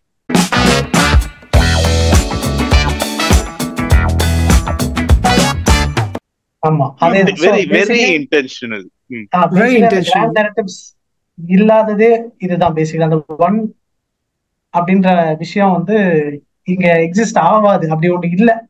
அது ஒரு கட்டமைப்பு. அதனால நீ இன்னொன்னு யோசிச்சியா, இண்டிவிஜுவலிஸ்டிக்கா யோசிச்சா அது வேற மாதிரி. ஆனா நம்மளோட லைஃபே, நம்மளோட உலகத்துல இயங்குற லைஃப்ஸ் எல்லாமே நீ பார்த்தனா மெட்டா மாடர்ன் தான். ஏன்னா இப்போ பக்கத்து வீட்டுக்காரன் முஸ்லிமா இருப்பான். அந்த மெட்டா மாடர்னுக்குமே இங்க ஒரு ரெஃபரன்ஸ் வச்சிருக்கோம். அந்த மெட்டா மாடர்ன்னா இப்ப நீங்க சொல்லி எனக்கு அந்த வேர்டு தெரியும். பட் நான் எங்க இருந்து அந்த புள்ளி ரெஃபரன்ஸ் எடுத்துட்டு போறேன்னா, இந்த படத்துல எல்லாருமே ஒரு தப்பு பண்ணிட்டு ஓடுறாங்க. ஆனா அவங்க யாருமே அந்த தப்ப பண்ணல. ஆனா அது தப்பா சொசைட்டியால பார்க்கப்படுது. ஆமா, அதனாலதான் இந்த action of movie is happening. ஆமா, it is not because they did a crime or they did something bad. They did something which was conceived as bad by the society. And the whole movie is in motion because of this concept. அதாவது நியாயம் வேற, நடைமுறை வேற. அந்த பூக்காரமா சொல்லுது. அதான இதுல அதுலயே செல்ஃப், இப்ப நீங்க அந்த ப்ராபப்லி இன்னொரு ஒரு டான்ஜென்ட்ல ஒரு ப்ராபப் சொல்றேன், ஓகேவா? Reasoning is different, reality is different. இது செப்பரேட்டா நல்லா பார்க்க முடியுது. ஆனா இதோட எப்படி ரிலேட் பண்றதுன்னு தெரியல. நீ இப்போ நீ ஒரு கான்செப்ட் எடுத்துக்கோ, ஓகேவா? அது ஒன்னஸ்ல நம்ம எக்ஸ்ட்ரீம் கான்செப்ட்ஸ் பத்தி பேசுறோம், ஓகேவா? இப்போ ஃபார் எக்ஸாம்பிள், ஒரு பொண்ணு அப்படின்னா அவ வெர்ஜினா இருக்கணுமா, இல்லைன்னா இந்த சைடு ஒரு ஹோரா இருக்காளா? இந்த ஒரு சின்ன கான்செப்ட் நீ எடுத்துட்டு போய் வச்சாலும் இந்த ரெண்டு எக்ஸ்ட்ரீம் இருக்கும் போதுதான் ஒன்னஸ், அது ஒரு ஹோல் ஆகுது அப்படின்னு ஒரு ஒரு ஒரு ஒரு கான்செப்ட் ஒண்ணு இருக்கா? அந்த கான்செப்ட்ல நீ என்ன சொல்றனா, இது ரெண்டுத்தையும் எக்ஸ்ட்ரீம்னு சொல்ற. பட் இது ரெண்டுத்தையும் எக்ஸ்ட்ரீம்னு யார் முடிவு பண்றது? Who is defining that these both are the extremes of one spectra? அது டிஃபைன் பண்றது சொசைட்டி தான் பண்ணுது. அது ஆனா அது கரெக்ட்டா தப்பான்றது அது ரியாலிட்டியா நமக்கு தெரியாது. You can do whatever reasonings you want. ஆமா, but the reality can be different. அவ்வளவுதான். ஆமா, அதான் அந்த எல்லாமே அந்த மோனோலாக் தான் வரும். எல்லாமே எங்க பேசாலும் அந்த மோனோலாக்ல வந்து ஃபினிஷிங் வருது. அதனால வந்து சொல்றேன், அந்த ஒரு 10,000 வருஷத்துக்கு முன்னாடி நம்ம வந்து துணி போட்டோமான்னு தெரியாது. 100 வருஷத்துக்கு அப்புறம் நம்ம துணி போட்டுட்டு இருப்போமான்னு தெரியாது, போட்டிருப்போமான்னு தெரியாது. ஆனா இப்ப வரவங்க வந்து எது நியாயம், எது ரைட்சஸ் இல்லைன்னு வந்து இவனுங்க பேசுவானுங்க. அது அவங்களுக்கு வந்து அதை வர ரொம்ப ஒரு கன்விக்ஷனோட பேசுவானுங்க, இதுதான் கரெக்ட், இதுதான் தப்புன்னு. ஒரு 100 வருஷம் கழிச்சு அது நீ சொன்னது எல்லாமே வந்து தப்பா கூட இருக்கலாம். அப்ப இருக்கிறவனுங்க வந்து இதுதான் கரெக்டுன்னு ஒருத்தர் சொல்லிட்டு இருப்பானுங்க. அதுதான் வந்து இதுவே. அதுல அந்த எனக்கு வந்து சொல்லு சொல்லு நீ சொல்லு இல்ல சொல்லு இல்ல இல்ல நிறைய நிறைய வருது உனக்கு கேட்க, மூஞ்சிலேயே வெடிச்சு செதறிட்டு இருக்கு. சொல்லு. இவ்வளத்தையும் பார்த்துட்டு அதுல காமெடியும் ஒர்க் அவுட் பண்ண வச்சது எப்படின்னு யோசிச்சேன். நீ இன்னும் ஸ்டண்டா இருக்கியா? காமெடின்னு சொல்லும்போது எனக்கு ஒரு பர்டிகுலர் சீன் ஞாபகம் வருது. படத்துல வந்து ஒரு கேரக்டர், அதாவது அந்த பசங்களை வந்து அந்த இது படைப்பு இல்ல மச்சான், இது வேற மச்சான். ஒரே ஒரு நிமிஷம் மச்சான், ஒரு சீரியஸான டாபிக் காமெடி ரியல் டைம்ல வந்து இவன் இந்த மாதிரி எக்ஸ்பிளைன் பண்றது வந்து எனக்கு ஜாலியா இருக்கு. ரியல் டைம்ல அவன் மைண்ட் ப்ளோன் ஆயிட்டு இருக்கு. டியூவாலிட்டி எப்படி எல்லாம் புளிஞ்சிருக்காருன்னு பாரு. ஒரு சீரியஸான தண்ணி குடிக்கிறியா இல்ல அடிக்கிறியா மச்சான்?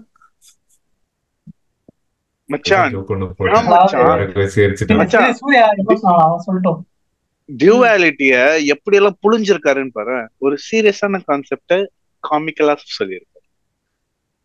இந்த ஐரணி, இந்த டியூவாலிட்டி எல்லாத்தையும் புளிஞ்சு புளிஞ்சு புளிஞ்சு புளிஞ்சு விட்டுருக்காரு அவரு. அதுதான் நிறைய நிறைய விஷயங்கள். பிலாசபி பேசுறவரால எப்படி மச்சான் ஒரு காமெடி சீனை ஒர்க் அவுட் பண்ண முடியுது? ரெண்டுமே வேற ஹியூமன். வேற ரெண்டும் ஏன் அப்படியே சட்டை பிடிச்சி கோட்ல அவுத்துறேன். அப்ப கிரேசி மகன்லாம் என்ன சொல்ற மச்சான்? இவ்வளவு டீப்பாவும் எனக்கு என்னன்னா காமெடி எவ்வளவு பெரிய பவர்ஃபுல்லான ஒரு வெப்பன்றது உனக்கு புரிய மாட்டேங்குது. இதுல என்ன சொல்ற? நான் அப்படி கம்பேர் பண்ணல ட்ரைட்ஸ். நான் என்ன சொல்றேன்னா மைண்ட் ப்ளோன் ஆகி வளரிட்டு இருக்கா, நம்ம மன்னிச்சு விட்டுருவோம். வளரலடா, நான் உண்மையாதான் சொல்றேன். ஒரு பிலாசபின்றது ஒரு ஓஷன். அதுல வந்துட்டு இவ்வளவு டீடைல்டா இருக்கிறவங்களால ஒரு காமிக்கல் சீன் எடுக்கணும்னா அது it takes another set of experience and traits. எப்படி இவரால எல்லாத்துலயுமே காய நவுத்த முடிஞ்சதுன்றதுதான் என்னோட ஆச்சரியமே. இது ஞாபகம் இருக்கா? இன்ட்ரோல் சீன் என்ன தெரியுமா? அந்த தாதா கிட்ட கூட்டு போல இந்த ஒரு பையன் இருக்கும். அந்த பையன் வந்து தமிழ்ல வந்து 1/2 இருக்கும், ஓகேவா? ஆனா தலைகீழா இருக்கும். அந்த சீன் வந்து ஒரு சீன்ல அவனை தலைகீழா தொங்க விட்டு இருக்கும் போது அது அழகா வந்து பக்கா அப்படின்னு இருக்கும். எப்படி அந்த இடத்துல வந்து அந்த இடத்துலதான் இன்டர்வல் இப்ப ஓடிடுவேன். ஃபர்ஸ்ட் டைம் அந்த பக் ஆஃப் அப்படின்னு எழுதுறத வந்து ஃபர்ஸ்ட் டைம் காட்டும் போதுதான் அதுதான் இன்டர்வலுடைய இந்த இன்டர்வல் இடைவேளை அப்படின்னு வரும்ல, பக் ஆஃப். அதுதான் வந்து இன்டர்வல் சீனே அதுதான்டா. இது எவ்வளவு மெட்டாவா இருக்கு நம்ம கிட்ட. சென்சார் போர்ட்ல புரிஞ்சிருக்காங்கல்ல, சென்சார் அப்படியே பாத்துட்டு போயிருப்பாங்க. பஸ்ல இருந்து எனக்கு தெரிஞ்சு ஒரு சீனை கூட கட் பண்ணி இருக்க மாட்டான். அவனுக்கு எந்த சீனுமே புரிஞ்சு.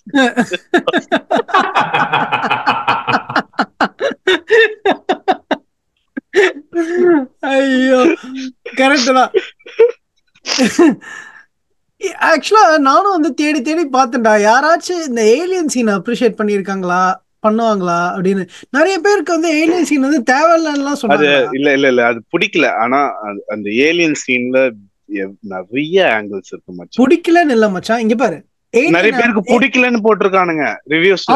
எதுக்கு இதை ஏன் எடுத்துட்டு வந்தீங்க, இத தவிர்த்து மத்தெல்லாம் நல்லா இருந்துச்சு. அந்த படமே அந்த சீன் தான்டா வந்து பெஸ்ட் ஏலியன் படம். பிடிச்ச ஏலியன் படம் வந்து இது சூப்பர் டீலக்ஸ் தான் நான் சொல்லுவேன்.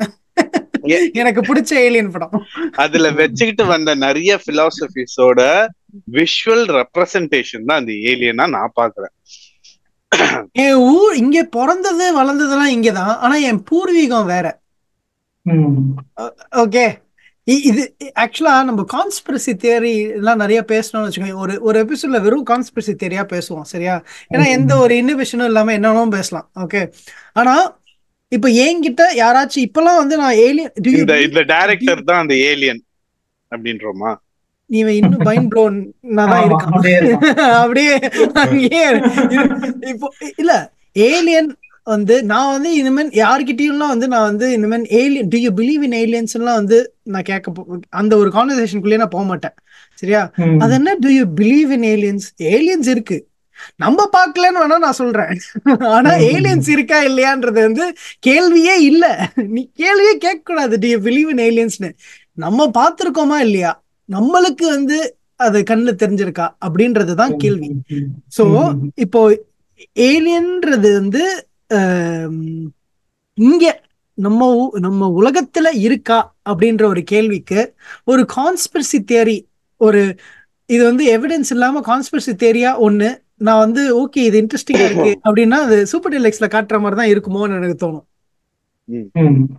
ஏன்னா நமக்குள்ளேயே வாழ்ந்துட்டனால நம்மளுக்கு எனிவே தெரிய போறது இல்ல. ஓகே, அதனால அப்படி இருந்தா ஐ ஓன்ட் பி, அதாவது சூப்பர் டீலக்ஸ்ல நடந்த மாதிரி எனக்கு ஒரு ரியல் லைஃப் சிச்சுவேஷன் நடந்ததுன்னு வச்சுக்கோங்க, I will not be surprise at all. கொஞ்சம் கூட எனக்கு சர்ப்ரைசிங்கா இருக்காது.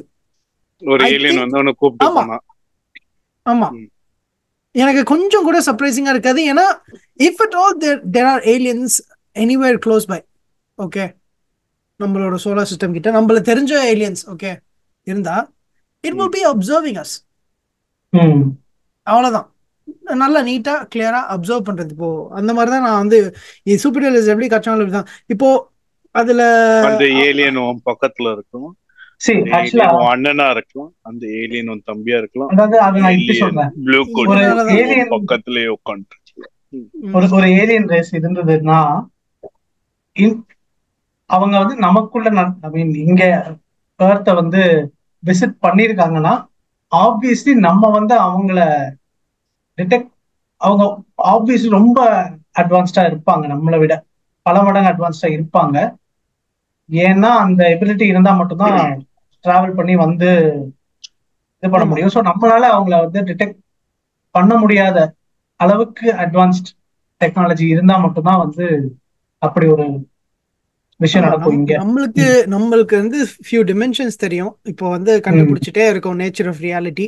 இப்போ அந்த டிமென்ஷன்ஸ்குள்ள எவ்வளவு நம்மளால மேனிபுலேட் பண்ண முடியும்? கொஞ்சம் கொஞ்சம். ஓகே, இன்னும் நம்மளுக்கு தெரிஞ்ச டிமென்ஷன்ஸையே நிறைய மேனிபுலேட் பண்ணல நம்ம, அதாவது நம்ம கண்ட்ரோல்ல இல்லை.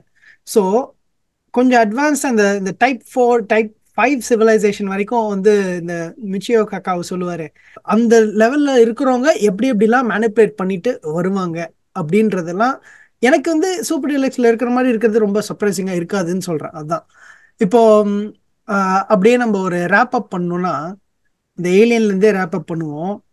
அது நிறைய விஷயங்கள் இப்போ சொல்லும், இந்த ஒரே விஷயத்த பிரிக்கிறது, டபுளா வந்து ஆக்குறது, அப்புறம் மனுஷங்க வந்து 5 சென்ஸுக்கும் மேல இருக்கிறது, மனுஷங்க வெறும் 5 தான் யூஸ் பண்றாங்கன்னு சொல்றது, அப்புறம் டெலிபேத்திக் கம்யூனிகேஷன், இது எல்லாமே வந்து வேற வேற என்ன சொல்றது ஒரு ஹிடன் லிட்ரேச்சர்ல வந்து எழுதுனது. அதாவது இங்க இருக்க ஏலியன்ஸ்னு பேசுற அந்த கான்ஸ்பிரசி தியரிஸ்லாம் எழுதின விஷயங்கள். ஓகே, அப்புறம் எப்படி பூமியை சுத்தி, அதாவது சன்னை சுத்தி பூமி வருது, சூரியனை சுத்தி பூமி வருதுல, அதே மாதிரிதான் ஆட்டம்ஸ் எல்லாம் ஒரே கான்செப்ட் தான்ன்றது. ஃப்ராக்டல்ஸ் எல்லா இடத்துலயும் இருக்கு.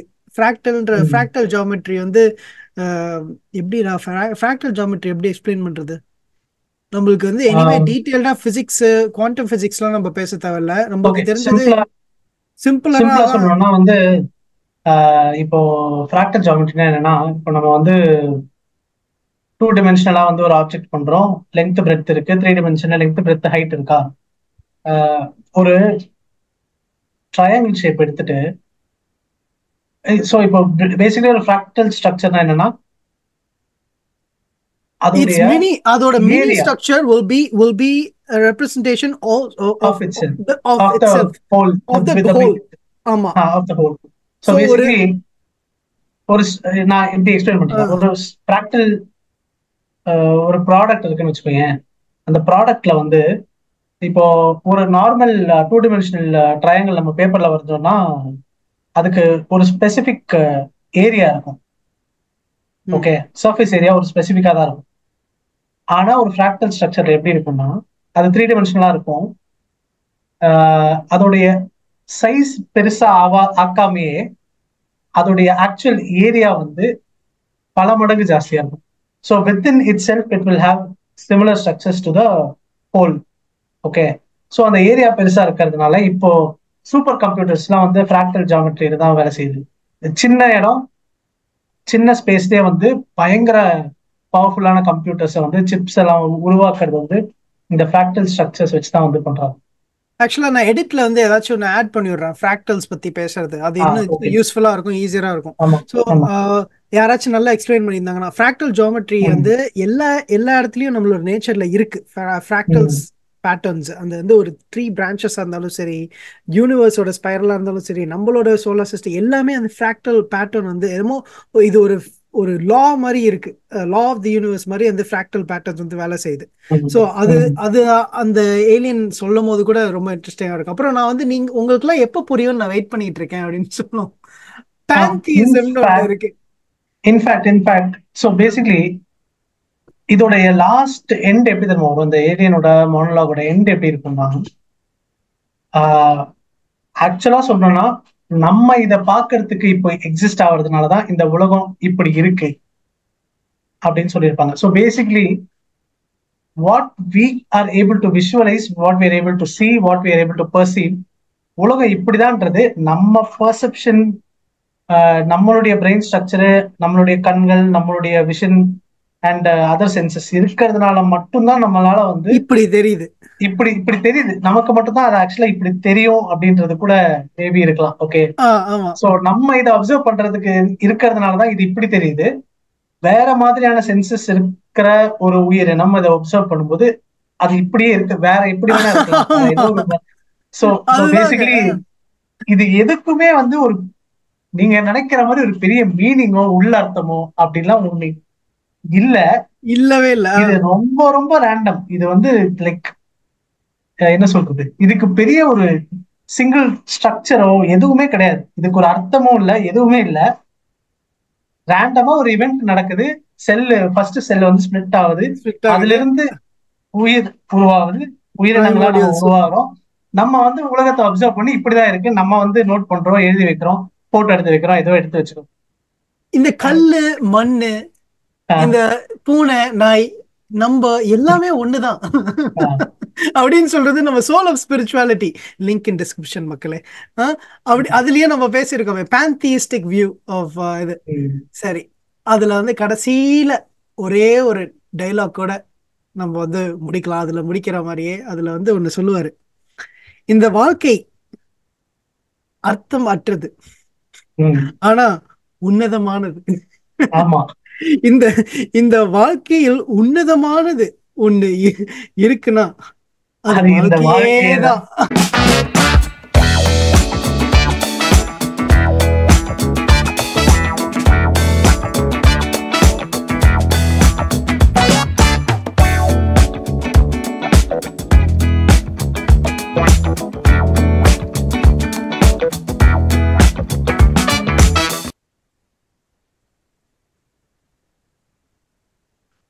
மக்களே, இது ரொம்ப பேட், இத செய்யாதீங்க. அதுல வேற ஒரு சம்பவம் நாங்க செஞ்சிருக்கோம். நான் செஞ்சிருக்கேன் இந்த சம்பவத்தை. முகேஷ் எங்களால காப்பாற்ற முடியல. எனக்கு அனுப்பிட்டேனே லிங்க். உள்ளார ஒரு ஸ்பூன் போட்டு வச்சிருக்கேன். இதை மட்டும் யாரும் பண்ணிடாதீங்க. உங்க வாழ்க்கை நல்லா இருக்கணும்னா நல்லா தின்னாதீங்க. ஏய், கையில எடுத்து சாப்பிட்டாதான் டேஞ்சரு, ஸ்பூன் பரவாயில்லடா. கை இப்படி கொட்டி இப்படி வாயில போடுவேன், அதுதான் டேஞ்சர் இருக்கும். அதுல கூட உனக்கு ஒரு அமௌண்ட் கால்குலேஷன் வந்து தெரிஞ்சிடும், ஓ நம்ம நிறைய சாப்பிடுறோமோ அப்படின்னு. ஆனா ஸ்பூன்ல எடுத்து சாப்பிட்டேன்னு வச்சுக்கோ. சரிடா, நீ எது சொன்னாலும் அவன் கேட்க மாட்டான், அவன் சொல்றதுதான் நியாயம்னுவான். நீ ஏன் அவன் பேசுற? ஆமாண்டா, சைமன் எப்பயுமே நம்ம தான் பண்றான். டேய், ஒன்னு சொல்லுங்கறடா அவன்.